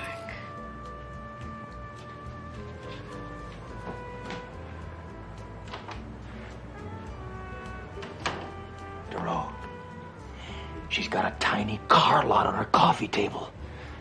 I think this woman's running a couple of quarts low. Now all I gotta do is get her to marry me and then kill me before tomorrow and we're home free. Wallaby, wallaby, wallaby. Dress for success, I say. Boy, those things are amazing. Thank you. Yeah, these little cars, they're so lifelike. Vroom, vroom, vroom, vroom. Put that down. You're adding mileage. It's all right. You'll sit back the odometer anyway. This model is the apex of my dream. The ultimate car dealership. Not acres and acres of cars, but miles and miles. 3,000 miles. A car lot that stretches from sea to shining sea. Kind of like bumpers across America. Exactly. And we can do it together, Croc. With your zillions and my, shall we say, attributes. We can become the Jim and Tammy of the automotive world. Sounds like a kick in the pants. Oh, we'll own every car lot there is. Because if you own the cars, you own the world. Well, what the heck? You like cars, I like attributes. Let's get married. Oh, Crocodile, please. I'm a woman in mourning. Trust me, by tomorrow morning, you won't be mourning. In the morning. I'm still wearing Cowboy Cody's wedding ring. Listen, Gilly. I'll buy you a diamond ring so big, you'll have to wear it on 3 fingers. Oh, take your hat off.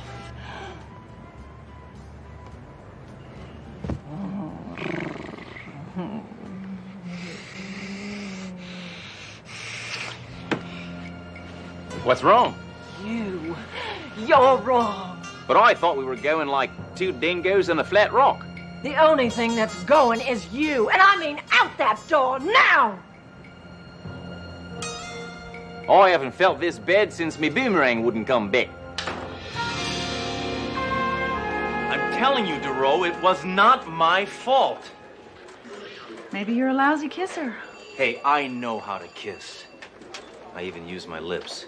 Now, I think this woman wants nothing to do with men for a long, long time. Wrong again, Hammer. Look who just got married. That's incredible. What is this woman insane? She turned me down for him? Look at his nose. He looks like an anteater. Well, I guess you just weren't man enough for her, Hammer. What happened, Hammer? Your ego let you down? I hate to break up this man-to-man talk, but if we don't do something, she's going to kill another car dealer. So what? He's a bow wow. I'm 10 times better looking than that clown. I mean, you believe this toupee? Come on! Wait a minute. Toupee. Didn't you say she got cold when she ran her fingers through your hair? A cowboy hat makes your hair greasy. Big deal. Cowboy Cody wore a toupee. Poison absorbed in the skin takes 6 hours to work. That's it! She put poison in the glue. She poisoned his toupee? Come on, Hammer. We gotta save a scalp. I don't know. He did bruise my ego. Go, Hammer, before I bruise you.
Isn't that sweet? My ex-wife wouldn't even touch my rug. Oh, I adore toupees. I just love what they do to a man. Well, let me just put that rascal on. Oh, no, my sweet, my love, my life. Allow me. Trust me. I know what I'm doing.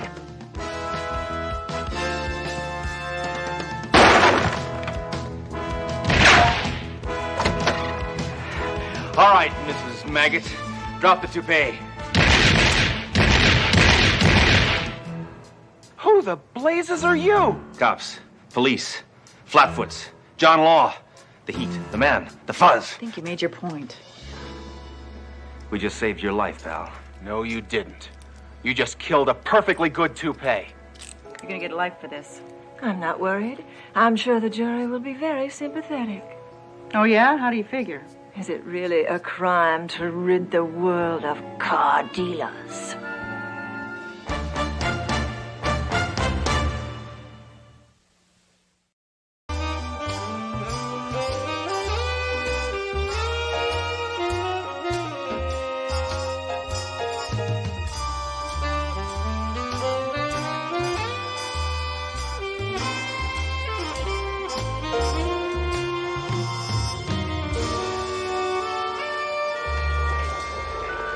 You know, Duro, our city shouldn't have meters just for parked cars. We ought to have them for people loitering on the sidewalk, too. People meters, Hammer? What a ridiculous concept. You're the one always saying I ought to be open to new ideas, Duro. Speaking of new ideas, ever tried one of these? They're pretty good. New from Japan. You want one? My treat. No, thanks. No, I think you just killed my appetite. Oh!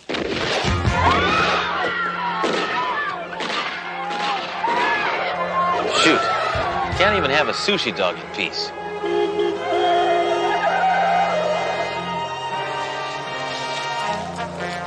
You ready to kill something bigger than Duro's appetite? Who are you talking to? Nobody.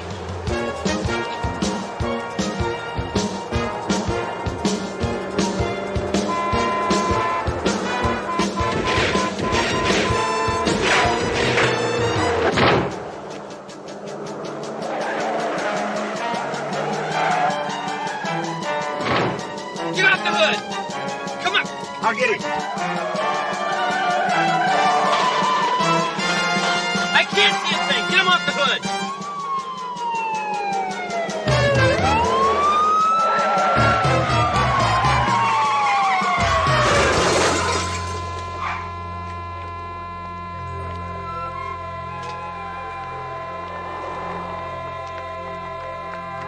Sledge!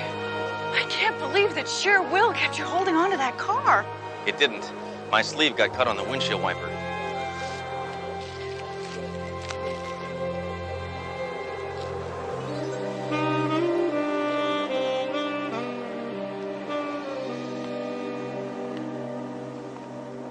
Captain, I'd like to state my feeling that Sledge's actions today were well-intentioned. Hammer, well-intentioned? It's like saying Gary Hart is unphotogenic. But he's not unphotogenic. Oh, I see. You're being sarcastic. All right, listen up, folks. Our sister precinct, the 33rd, is asking for our help. It seems that one of their detectives was brutally murdered a few weeks ago, and they're asking for our assistance in solving the case. Sir, may I ask exactly how the detective in question was murdered? Well, it says there that Detective Ginsburg was stabbed 17 times in the back.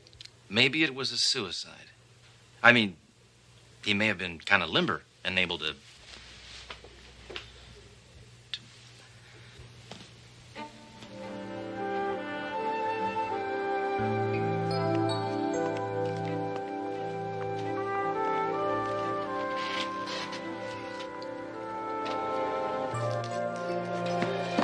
Why doesn't the captain ever give my theories consideration?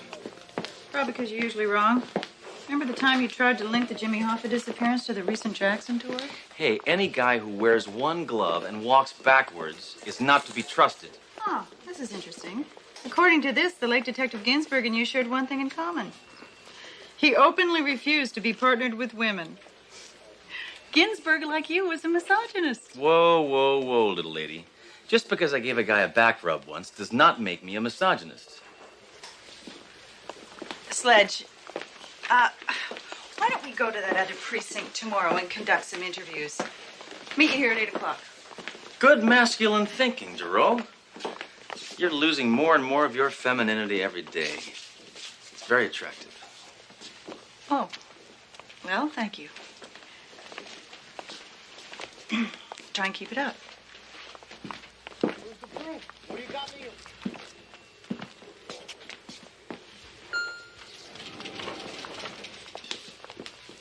Inspector Hammer, I'm Officer Elizabeth Jenkins. You ran into me earlier today.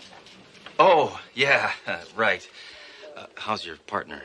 Aside from the concussions and broken arms and multiple contusions, he's fine. As you can see, I'm unharmed. Oh, this is my partner, Dory DeRoe.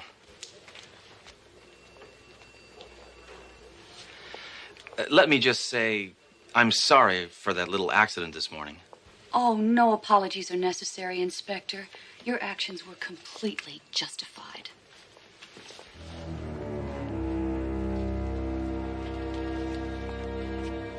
What's that? Looks like you've got a fan. Regular Hammer groupie. Go ahead, try and belittle the fact that there's a few people on this force who appreciate me for the competency I project.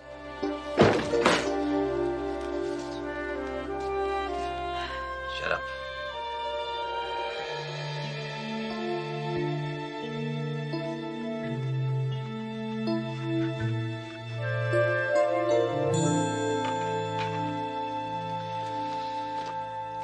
I don't know about you, but I'm stuffed.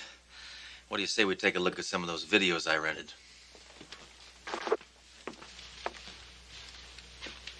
On Golden Gun, Peggy Sue got murdered. The Way We Wounded. Home Video Target Range. What'll they think of next?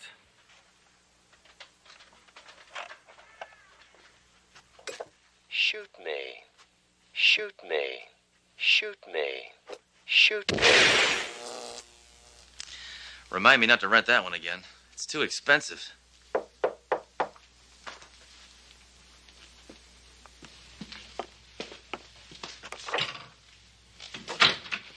Thanks for answering the door so promptly. It was chilly outside. Listen up, lady. I don't mean to sound rude, but just who in the hell are you? I'm crushed, Inspector. How many times do we have to meet? Elizabeth Jenkins. You know, Officer Jenkins. Oh, yeah, right. I didn't recognize you without the Billy Club. Well, just what do you think you're doing here? Isn't it obvious? I'm getting ready to cook you dinner. All right, female. Cop or no cop, the playtime is over. I don't much fancy having a strange woman in my kitchen cooking dinner for me. If I did, I'd still be married. Oh, give it up, Sledge. Don't fight it. You felt the same thing I did the first time we met. What? You mean whiplash? I mean the excitement, the electricity, the sudden impact. You know what I'm talking about? Sorry, lady, I tend not to feel a lot from the neck up. Oh, Sledge. When I was transferred here over a few weeks ago, I thought for certain there wouldn't be a real man here on the force. That is, of course, before I saw you in action. Hey, Jenkins, everybody likes a compliment once in a while, but you've taken things way too far. The last person who invaded my privacy here got pistol whipped. Dang fool should have left the second I agreed to buy those encyclopedias. Baby, you can pistol whip me anytime. What is the matter with you, Jenkins? Cops are supposed to use excessive force, not request it. I want you out of here pronto. I gotta get up early tomorrow morning and meet my partner. Your partner? You mean that common trollop I encountered back at the station, that tramp? Now that does it. Nobody berates my partner except me. And the only reason I give her such a hard time is to keep her at a distance. Vulnerability in law enforcement can be fatal. I'm willing to risk it. Can't you get the message? I'm not in the mood. I'm throwing you out of here. No, please, baby, please, let me stay. I want to stay. I promise to be good or bad or whatever you want me to be. I love you. Love me. Now you've gone and done it. You just broke a family heirloom. That lamp had great sentimental value. It accidentally electrocuted my grandfather. I'm so sorry. Punish me. Listen, woman, you want me to call the police over here? But we are the police. Don't confuse me. You know, that's really not such a bad idea. I really do think the police should join this little party. Help! Help! Inspector Hammer's taking advantage of me! Help! What are you doing, Jenkins? Trying to make my bad reputation worse? Ow! Jenkins, you're sick. You need to get help. What kind of help? I don't know. Help from a qualified professional. Somebody you can talk to. Someone who will listen to you. Someone who will hopefully give you a full frontal lobotomy. The only kind of help I need is from you, Inspector. Make love to me. No way, lady. My motto is make war, not love. Take a hike now and we'll just forget this evening ever happened. But I don't want you to forget. Okay, lady, that's a very nice gun, but I got no time to play you show me yours and I'll show you mine.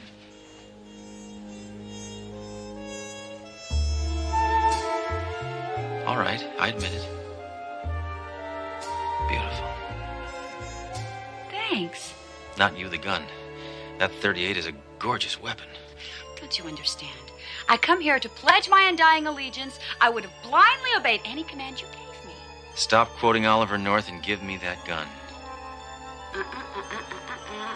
I'm warning you. Don't try to take it away from me. I'll shoot. Promises, promises.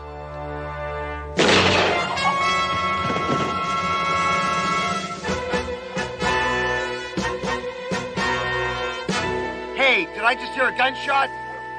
Yeah, it came from Sledgehammer's apartment. Oh.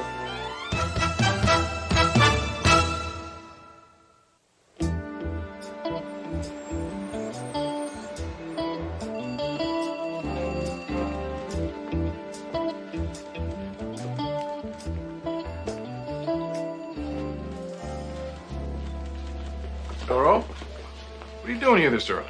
Supposed to meet Sledge at 8. It's 5 after 9. He's over an hour late. I know, it's odd. He's consistently a half hour late. He's very punctual about that. I'm worried something happened to him. Why?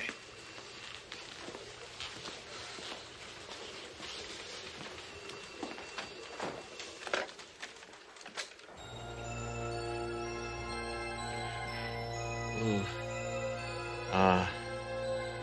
Rosebud. Hello. Oh, excuse me, I must have the wrong number. Were you looking for Inspector Sledgehammer? Yes. Who's this? Officer Elizabeth Jenkins. I believe I met you yesterday at the station. Oh, I see. Sled, Inspector Hammer was supposed to meet me at the precinct. Do you know why he's late? Of course I do. He's exhausted from the night we spent together. I doubt Inspector Hammer will be able to be back for days. By the way, he told me to give you a message. Get lost.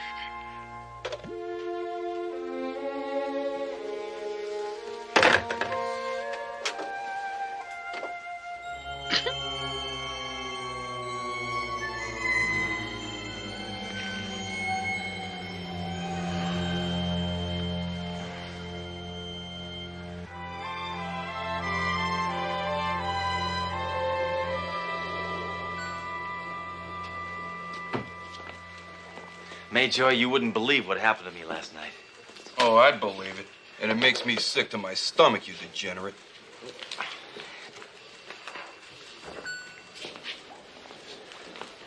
Daly, have you seen that new lady cop? What's her name? Jenkins? Ow! Dang! When it rains, it pours. Enough persecution.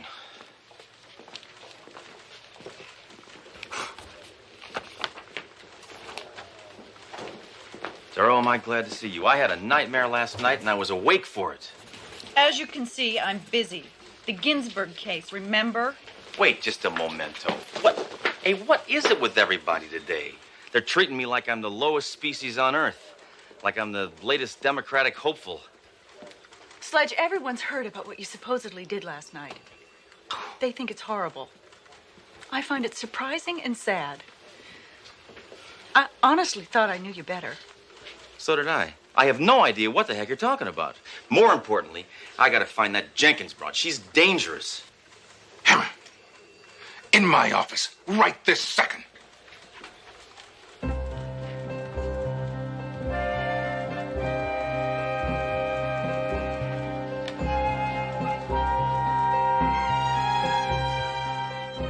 That's her, the devil woman. Dive for cover. Hammer, holster that weapon. Your career as a cop just ended today. I said put it away. Now hold off, Captain. I don't want to hear a sound coming out of that hole in your face. You've really bought it this time, Hammer. You have really bought it. Officer Jenkins here is leveling charges against you for sexual harassment. What? That's crazy. The only thing I'm involved with is my gun, and it's strictly a monogamous relationship. Well, according to this affidavit, she states that you coerced her into your apartment with the intent of an assignation. She didn't want an assignation. She wanted to get it on. Captain, Jenkins is not playing with a full deck. She ordered me to make love to her at gunpoint. That's not exactly what I call safe sex. Look at this. Crazy broad shot at me. Well, according to her report, she did that in self-defense. She is also pressing charges against you for assault. Assault? Assault? That's the most ridiculous thing I ever heard. Why, I ought to... That's enough, Hammer. There's going to be a full departmental inquiry into this matter. This is the most shameful occurrence that's ever happened at my precinct. How could it be worse than the time I busted the visiting Pope for loitering? But this never happened. Jenkins is a liar. Why else is she being so quiet? I'm just too distraught. Why don't you just admit to what you did? Oh. Captain, for the first time in my life, I'm innocent. Hammer, turn in your badge for good. You're never again going to cause me pain.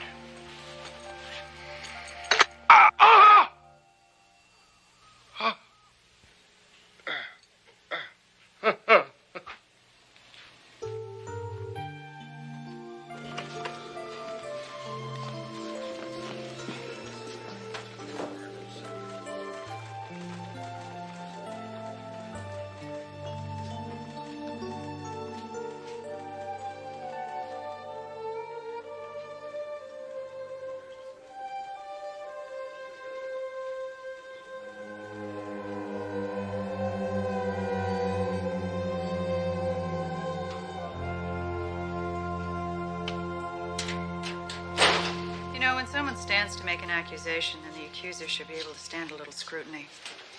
So what are you trying to say? I've worked for Sledgehammer a long time. Granted, Sledge is irresponsible, undependable, egotistical, insensitive, chauvinistic, sadistic, and cruel, but other than that, he's a terrific guy. And I think your grievances against him are bogus. Listen, doll.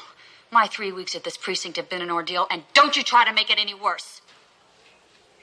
Never should have transferred from the 3030, and you stay the hell away from my locker. You got that?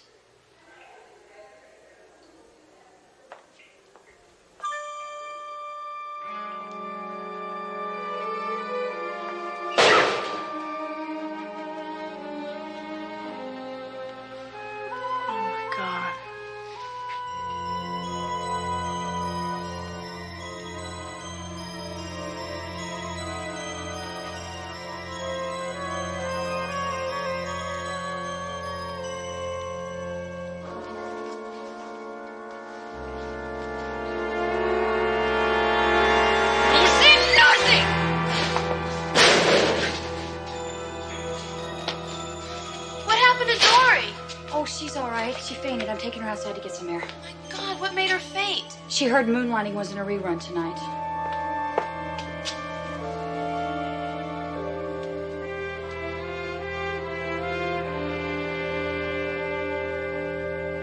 Arrête ta mère dans l'escalier.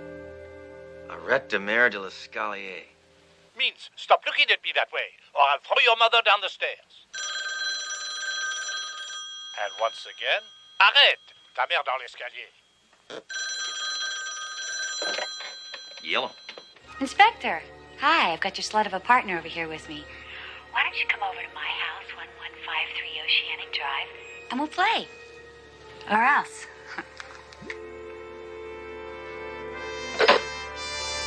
All right, amigo. Let's get to this broad that breaking up is hard to do.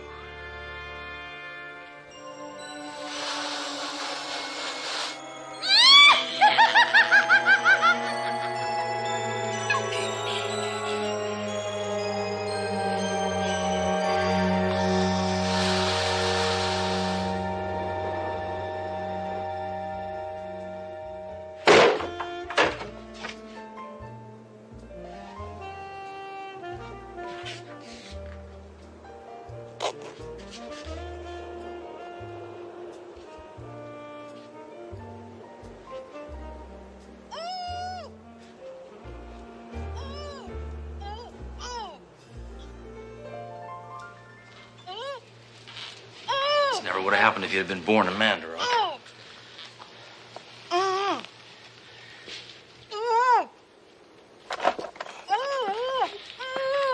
Just hold your horses, Duroc. Hey, you start nagging and I'll leave that thing in your mouth all year.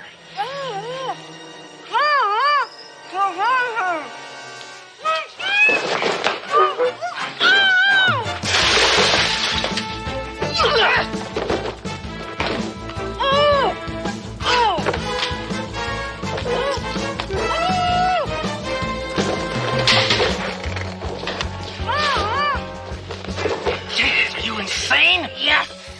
Ask a stupid question.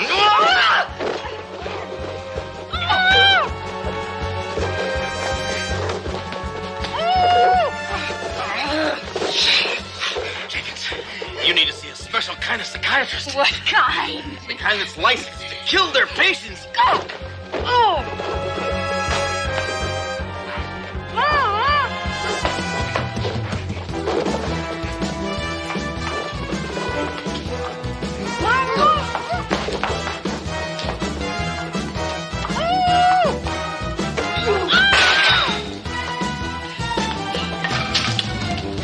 All right, Jenkins. Playtime's over. Now, unless you want to get measured for a designer body bag, you'll give yourself up.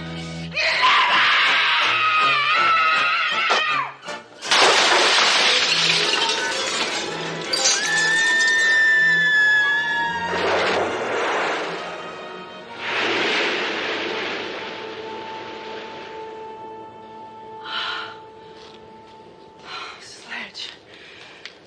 Thank God this is finally over. It may not be over. Why do you say that? Jenkins may have a twin sister.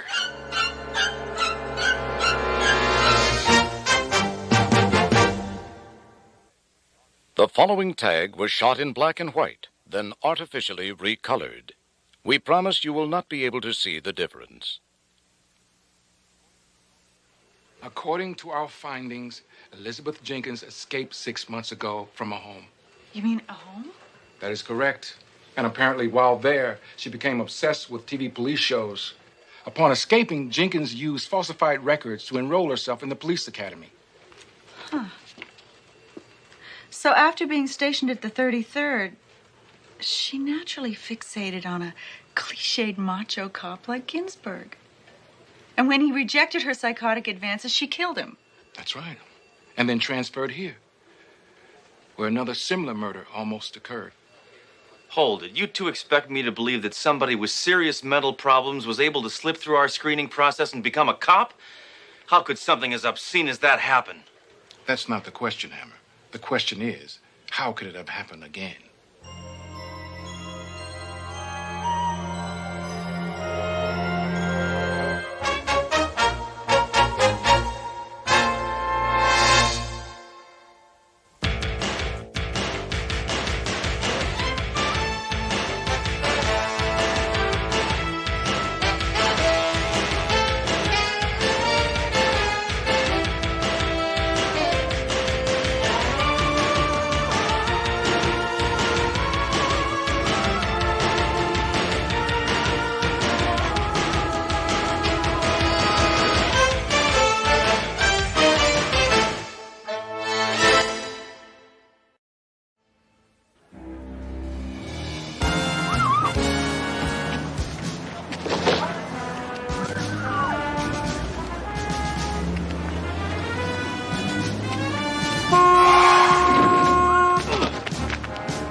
feet, pygmy brain.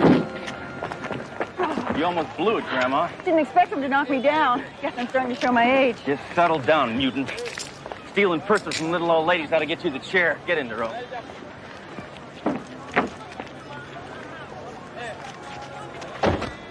What are you doing? Well, I just sprayed my car with disinfectant. I don't want this slime ball smelling it up again. I can't watch this. Good, then turn your head.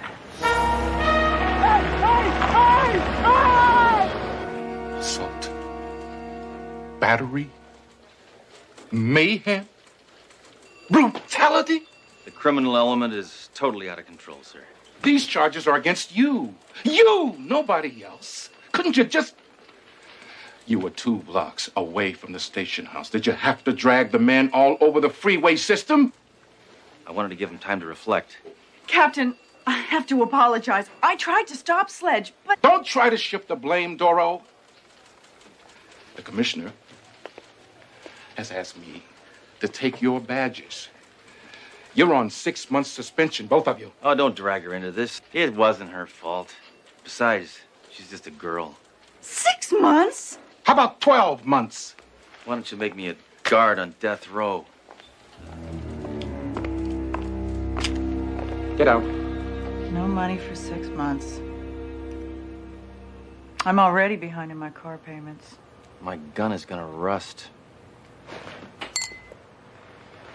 You know, all I did last night was fall asleep in front of the TV. It was pathetic. Yeah? What were you watching? I don't know. All I remember is somebody saying, "Hi, Rick," and then the next thing I heard was, "Play it again, Sam," or something. Oh, we parked the car in a police zone. I better move it. Oh, you don't think just because you're on suspension the trunk would give you a ticket, do you? Move the car.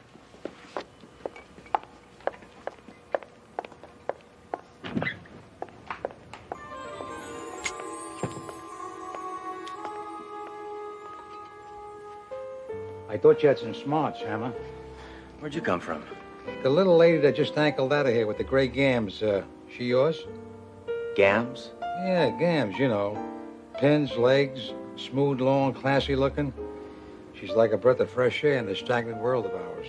I know who you are. The weatherman on TV. There's a lot of gin joints in this crazy world, but there's only one reason I picked this hole. Happy hour? Oh, cut out the comedy. I'm here because you need some advice. Today, I think they call it career counseling. Yeah, you're right. I haven't fired my gun in a couple of hours. I think I do need some help. Hey, a bartender. Bring my friend a drink, huh? Do what? I said bring my friend a drink, okay? Yeah, sure. I'll bring him on. Hey, Dro, come on over here. Meet the local weatherman. I don't see anyone. That's Duro. I'm afraid she's a cop with a skirt. What next? Lady wrestlers? Sledge? Who are you talking to? The dame's right. It's the rules. Only you can see me.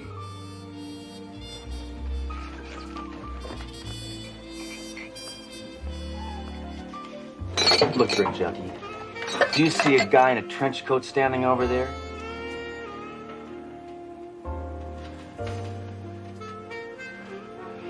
Only a girl.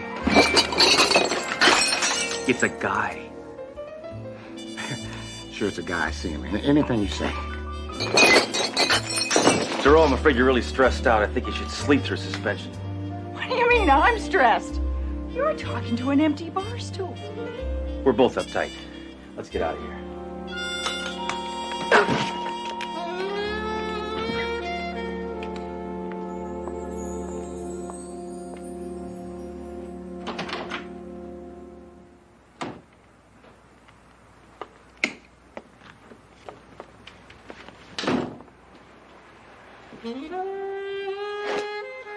Well, don't worry, old friend. We'll have you out shooting again before you can cock your trigger. All right, Hammer. Put away the heater. They don't work on me anymore. Pain is just a memory. Get it? You know, if I could have pulled this off back in the old days, I would have had Cagney and Robinson right where I wanted them. Are you real or am I hallucinating? You know, in the old days when a cop got laid off, The first thing he did was go into business for himself. What are you talking about? The private eye. You know, Richard Diamond, Sam Spade, Philip Marlowe. We all did it. And you got all the qualifications. What do you think? Want to go into business? You may be overqualified.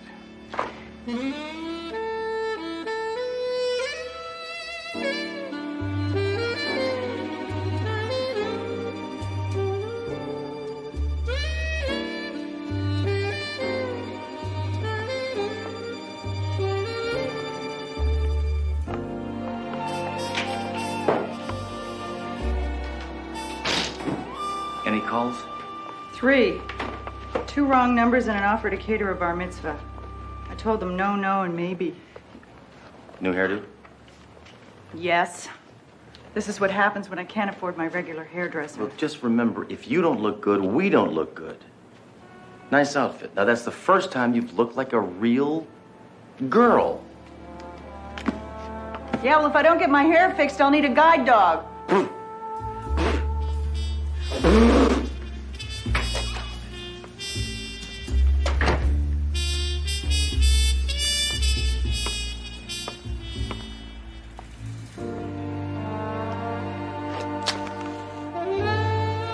Not bad. Looks like you're all set up.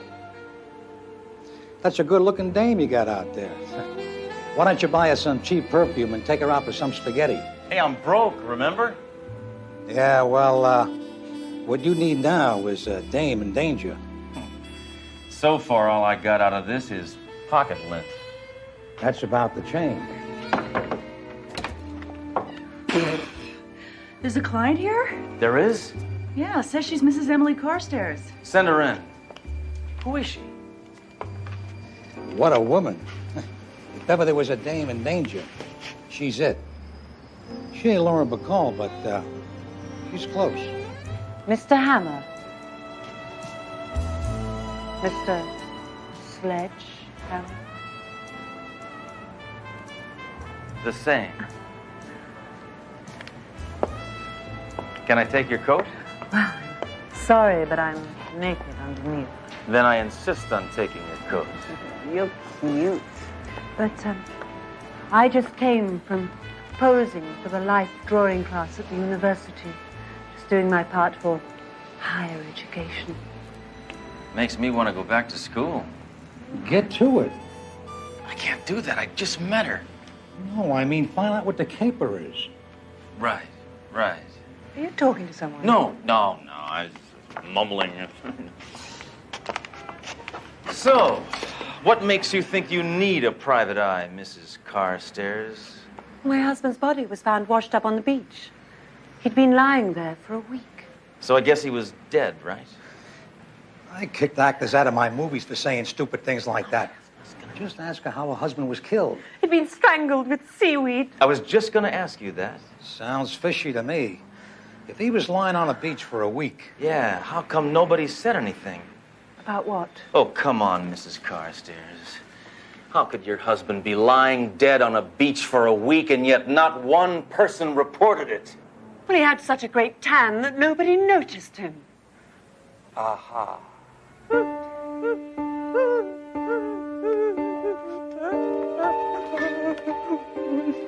I'm sorry. This is very difficult for me. You see, ever since my husband died, a man has been calling me demanding money. He says that if I don't pay him $100,000, he'll kill me. I need your help, Mr. Hammer. Ask her who the bum is. Any idea who the bum is? No. All I know is that he said my husband had welched on some business arrangement and that he'd be round tonight at 9 to collect. Did you call the police? They said they couldn't do anything. Figures. Oh, Mr. Hammer, I need protection now. Will $1,000 a day be all right? Gee, that sounds kind of steep. I don't have that kind of money. She's offering to pay you the $1,000, bonehead. Yeah, right. Right. Well, it's either you or the bar mitzvah. $1,000 is copacetic. So you'll take the case. Consider it solved. Oh, I feel better already. I need protection. I'm in constant danger. Not with me around.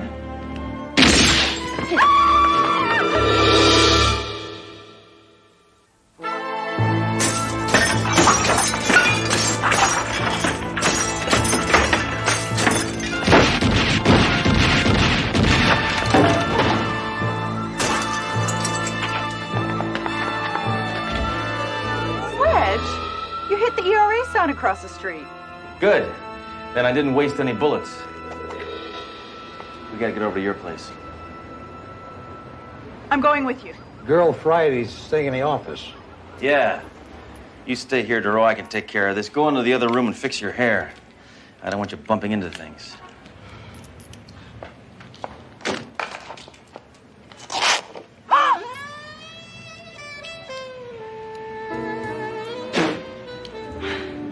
This dress was too tight. That doll would melt anyone's badge. Okay, get out to the Carstairs place fast. We gotta go to your place now. You really are worth $1,000 a day, aren't you? Plus expenses. Don't forget, you owe me for that broken window.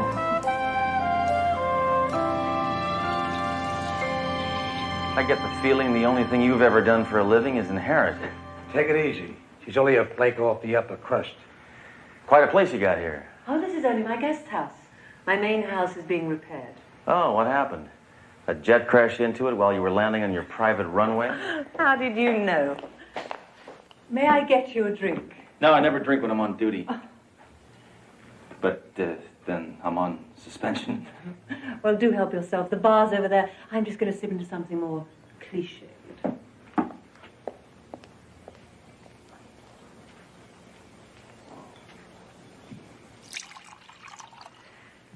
Fancy joint here.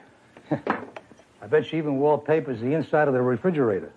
Yeah, last time I was in a place this big, the Yankees lost to the Red Sox.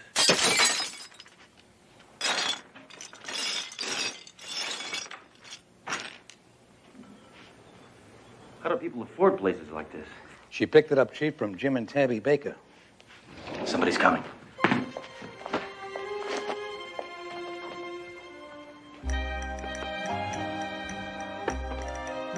Clothes are much tighter in the 80s. I like it. Excuse me, senor. Does Mrs. Carstairs know you are here? That's all right, Rosa. He came with me. Yes, ma'am.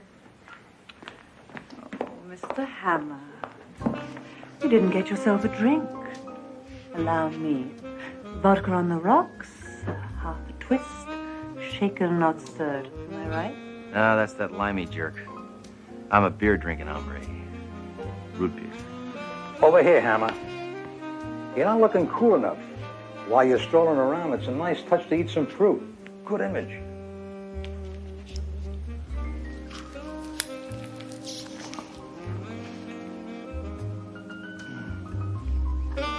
Here we are.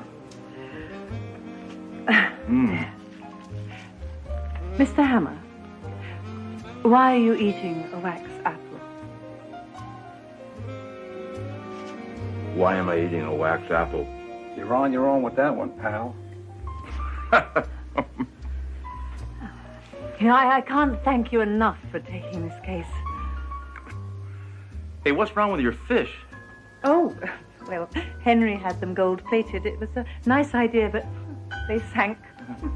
You may have been in Who's Who, but obviously you didn't know what's what. And now he's dead. Yeah, what do I do now? I just hang out and wait for him to show up? You got a lot to learn, pal. Now is when I made out with my client. It's part of the job. Get it? What did you do when you had male clients? I never took those cases. No, I'm so glad you took this case. I feel safer already. Move in, Hammer. She's coming on to you like gangbusters. Hammer? You know, I haven't had a man in weeks. I have needs too. Sledge. Not while I'm on duty. Ow. Oh! Oh, my stomach! Yo! It's killing me! Oh, I gotta lie down. Over here. Come on, over here. You'll be fine. Great. She has needs and you get a stomachache. In my day, I used to down 3 pints of the hot stuff every day. And that's when I was an aircraft pilot. Oh, why do I feel like this? Maybe a wax apple isn't on your diet. Oh.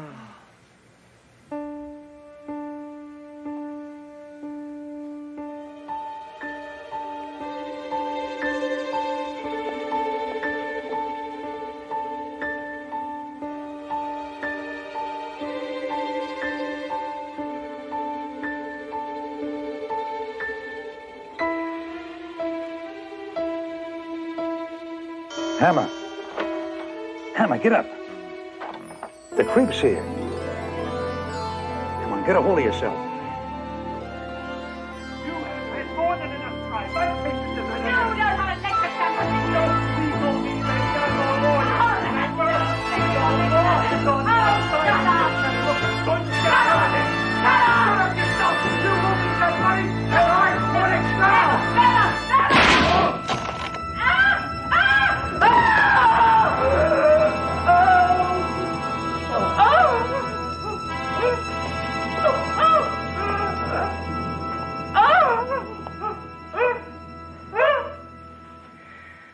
Dead.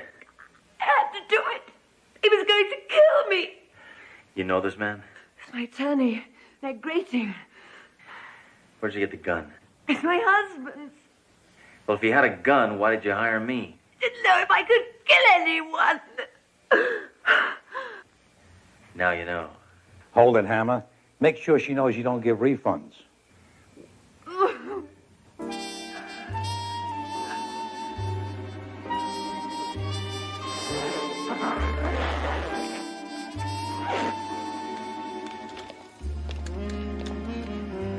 Case closed and not one shot fired. Sorry, old friend. Hammer, what the hell are you doing here? Mrs. Carstairs paid me to be here. I'm a PI now. Are you telling me that you solved this case? You got it. The stiff is her husband's attorney. He attacked her, and she shot him in self-defense. Simple. And you saw what happened? From that couch right over there. Best seat in the house.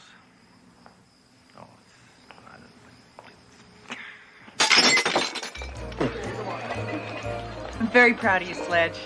Yeah, I'm proud of me, too. I usually am. Sledge.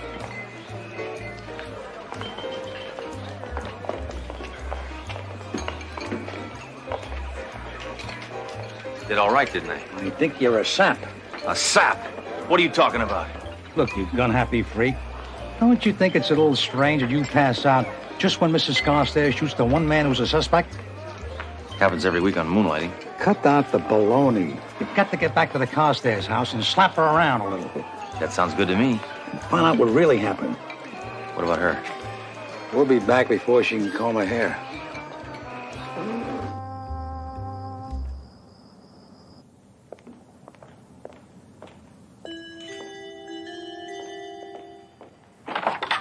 Oh, Mr. Hammer, what are you doing here? Just came to solve the real mystery. What are you talking about? Now I want you to listen and listen good, because I'm only going to say this once. This is how I see it. You killed your husband while you were in cahoots with your attorney. The two of you planned to split the money. You made a date to meet him, and then you arranged to have me see you kill him. Nice alibi. Ex-cop sees poor widow kill mean man who was trying to take her money. Not a dry tear in the house. Nice wrap-up, kid. Nice. You've forgotten one thing, Mr. Hammer. Oh, yeah? If that were all true, then who shot at me in the office?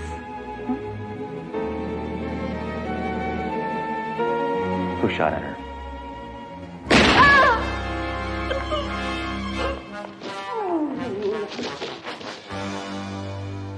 Whoever shot at her is going into reruns. Raise your hand, Senor Hammer. So it was you all the time? Almost right. But when Mrs. Carstairs was going to kill her murdered husband's attorney, she needed an accomplice. The reason you believe she was in danger was because I shot at her when she was in your office. So I was right. You were going to make me the perfect alibi. We were going to split the money until I thought it might be better to have all the money to myself, personally. In the old days, the butler did it. Now it's the maid. What an era. You can't shoot me here. Don't you think the neighbors will find it a little suspicious? All this noise and 3 murders in one day? No one will notice. Our neighbor's Bruce Willis. Maybe you're right. It might be more perfect if you join Mr. Carstairs.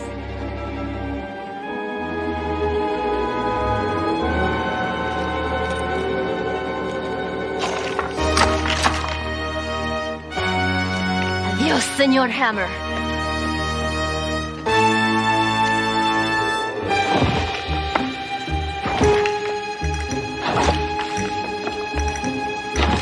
Hey, you got me into this.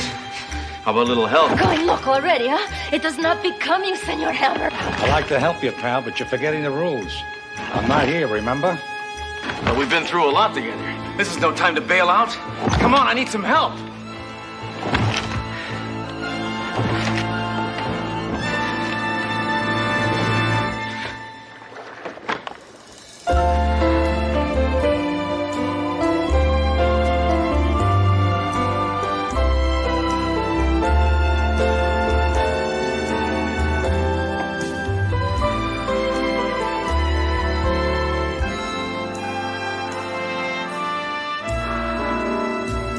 What happened to the rules?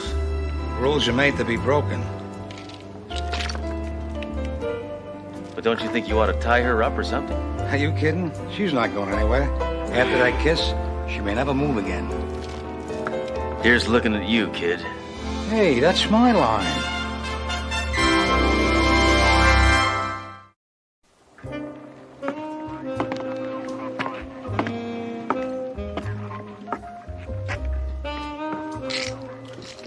All right, pick her up.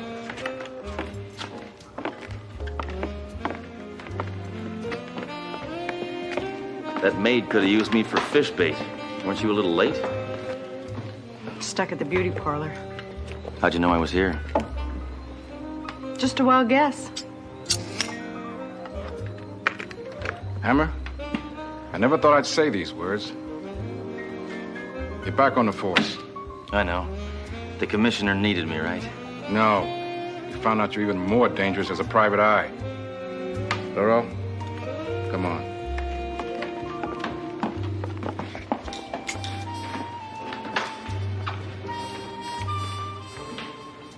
Thanks. What was your name again? Spade, Marlowe, Diamond. What's the difference? Will I ever see you again? If you ever need me, just whistle. You know how to whistle, don't you? Just pucker up your lips and blow. I think this is the beginning of a beautiful friendship.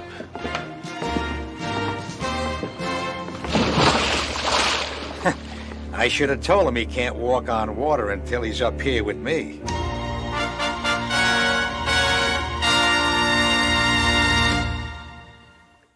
Sari sari কেন?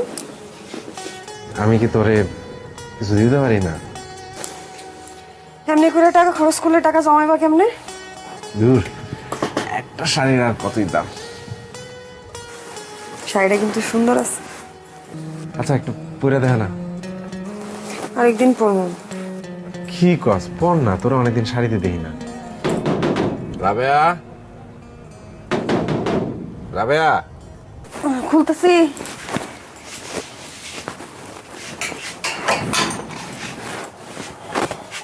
ঘুমাইছো? অনেকক্ষণ আগেই ঘুমাইছে। বাজার। মা, এত বাজার কেন আনছো? না, এত বাজার কই? ঘরে একটা নতুন মানুষ আসতেছে না, ওর জন্য খাওয়ান দরকার আছে না। রাক্ষসের মতো খাইবো তো সবাই, এত বাজার করে লইছো। আরে না, রাক্ষসের কিছু নাই। যাও, বাজারটা রাখো।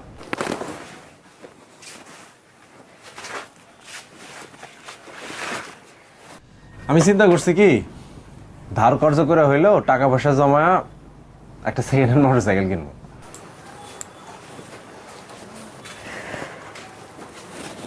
মোটরসাইকেল কেন? আরে ভাড়ায় গাড়ি চালা খুব একটা লাভ হয় না। এদিকে তেলের দাম বাড়তি, তারপরে যে চাকরিটা করি সেখানে তো টাকা পয়সা খুব বেশি দেয় না। ঘরে একটা নতুন মানুষ এসেছে, আমি যদি এই চাকরিটা ছাইরা যদি বাইক রাইড সারাদিন করি তখন কিছু টাকা আসবো, ভালো হইব না? দেখো যত যাই কও, চাকরির কিন্তু একটা নিশ্চিত ইনকাম আছে, সেটা কমই হোক। চাকরিটা ছেড়ে দেয় কি ঠিক হইব? তাও ঠিক, কিন্তু এই যে ঘরে একটা নতুন মানুষ এসেছে, একটু নতুন করে চিন্তা করতে হবে না?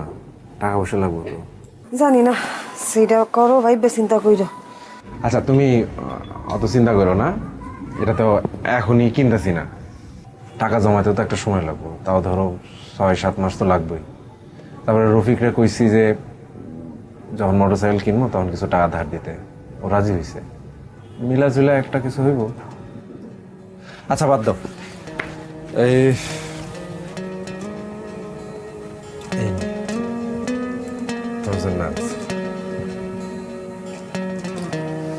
শাড়ি? শাড়ি কেন? আমি কি তোরে কিছু দিতে পারি না? এমনি করে টাকা খরচ করলে টাকা জমাইবা কেমনে? দূর, একটা শাড়ির আর কতই দাম। শাড়িটা কিন্তু সুন্দর আছে। পছন্দ হয়েছে? আচ্ছা একটু পরে দেখে না। আরেকদিন পরবো। কি কস, পর না, তোরা অনেকদিন শাড়িতে দেখি না। শরীরটা ভালো লাগতেছে না। বেশি খারাপ লাগতেছে? আরেকদিন পরে দেখ। আচ্ছা ঠিক আছে, তাহলে খাবার দে। ও কি খাইছে? কি রে বাপ, আরে কি মশা রে।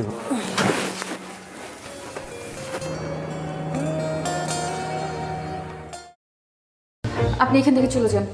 লাইলি, তুমি না আমারে বলছিলে আমারে না পাইলে তুমি ব্রেক দিয়ে আমার নাম লিখে হাত কাটবা। আজকে তোমারে না পাইলে আমি হাত কাটবো, তোমার নাম লিখবো হাতে এনে। আরে পাগল নাকি? কি করবা লাগছে?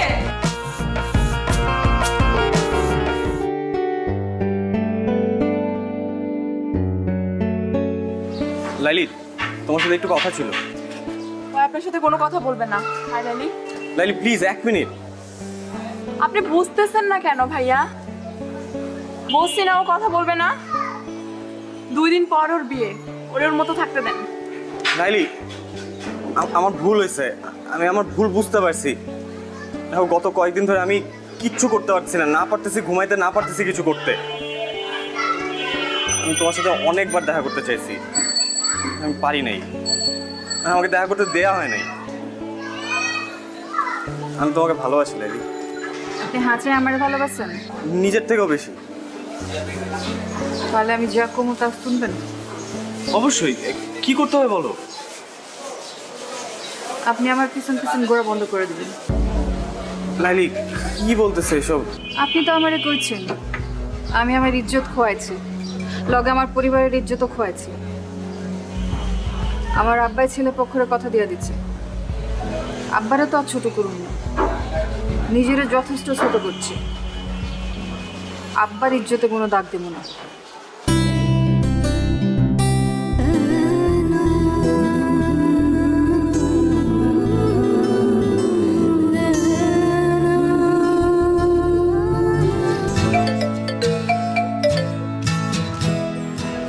হ্যালো, আসসালামু আলাইকুম ভাইজান। ওয়ালাইকুম আসসালাম। আমি নীলের আম্মা কইতাছি। আপা আমি জানি আপনি কি কইবেন, আমার কিছু করার নাই। আমি লাইলিরে জিগাইয়া সবকিছু ঠিক করছি।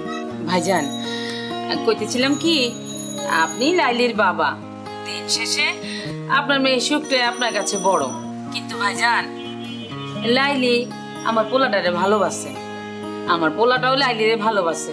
কিন্তু আপনি যদি লাইলির অন্যখানে বিয়া শাদী দিয়ে দেন তাইলে তো ওরা কেউই সুখী হইব না। আপা আপনি কি আমারে বাংলা সিনেমা চৌধুরী সাহেব মনে করছেন? হাত পা বাইন্দা আমি আমার মায়ের বিয়া দিতেছি? আমি যা কিছু করছি ওরে জিগাই করছি। ভাই সাহেব, আমার ছেলেটা লালিরে সত্যিই খুব ভালোবাসে। আপনি দেখেন আমার পোলাটা আপনার মেয়েরা অনেক সুখে রাখবো। আপনি যদি লাস্টে একবার যদি ভাইবা দেখতেন। আপা আমি অনেক ব্যস্ত, এখন রাখি। আপনি আমার মাইয়াটার জন্য দোয়া করবেন। আমি আপনার পোলার জন্য দোয়া করি। আল্লাহ হাফেজ।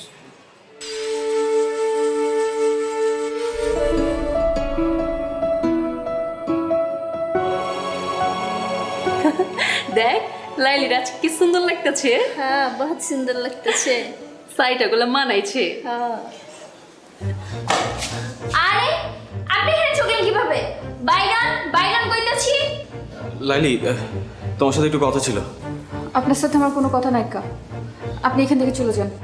লাইলি তুমি না আমারে বলছিলে আমারে না পাইলে তুমি ব্রেক দিয়ে আমার নাম লিখে হাত কাটবা। আজকে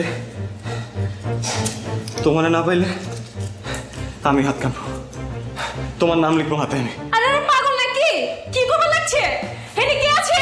মামা, আ মামা, মামা, মামা, এসব কোনো কাম নাই, আপনি এখান থেকে যান গা।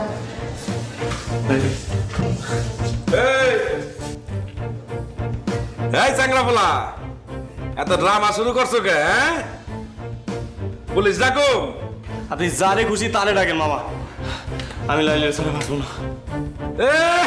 তখন তো খুব কইছিলা লাইলি একটা নাটক বাজ, ওই খালি নাটক করে বেড়ায়। হ্যাঁ, ওর লগে মজা লওয়া যায়, ওর লগে প্রেম করা যায় না, আর বিয়া করুম না। আরে এখন কইতাছো ওরা ছাড়া আমি বাঁচুম না? না, হ্যাঁ, এসব নাটক বন্ধ করো। বিশ্বাস করেন আমি কোনো মজা নিতে আসি নাই। আমি সত্যি সত্যি লাইলি তোমার নাম লিখবো এবং ব্লেড দিয়ে না সত্যি রক্ত জলের নাম লিখবো।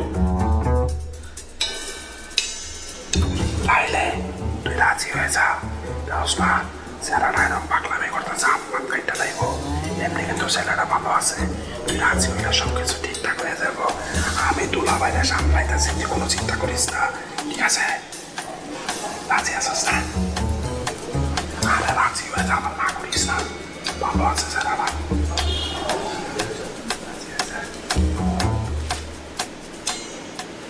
লাইলি আমি দিলাম কিন্তু, দিলাম কিন্তু। কি হয়েছে? এত গন্ডগোল কেন? দুলাভাই নাম গো লাইলি, বুঝছেন? আরে পছন্দ করে, আরো হবে লেগে নিলয় এলাকার ছেলে, ও আর ওরে পছন্দ করে। কি কইলি? দুইজনে দুইজন পছন্দ করে। দুলাভাই, দুলাভাই আপনি যদি সম্মতি দিতেন তাহলে ওকে বিয়াটা করা দিতে পারত। চুপ কর, তুই কি চাস? ও বুঝছি। দুলাভাই আপনি রাজি হয়ে যান, সমস্যা নাই। বুঝেন না কেন? দুজনে তো দুজন পছন্দ করে, বুঝছেন না? যদি ভাইয়াটা গিয়ে যায় তাহলে তো আমার সমস্যা, মহল্লায় চেহারা দেবো কেমনে? আপনি রাজি হয়ে যান, আপনি আমি ওইদিকে সামলান, আমি ওইদিকে ওখানে দেখতেছি। দুলাভাই আপনি চালান চালান। আচ্ছা আর যান তাড়াতাড়ি, এত চিন্তা করেন না তো।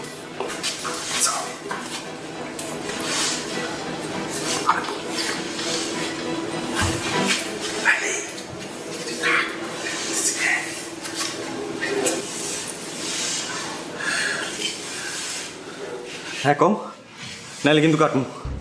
হ্যাঁ কও। সমস্যা কি তোমার? শেষ পর্যন্ত তুমি ঘুড়ি মাস্টার ব্লেড লাইলির কাছে ধরা পড়লা। হ্যাঁ, গুড়ি মাস্টার ব্লেড লাইলির কাছে হাইরে গেছে।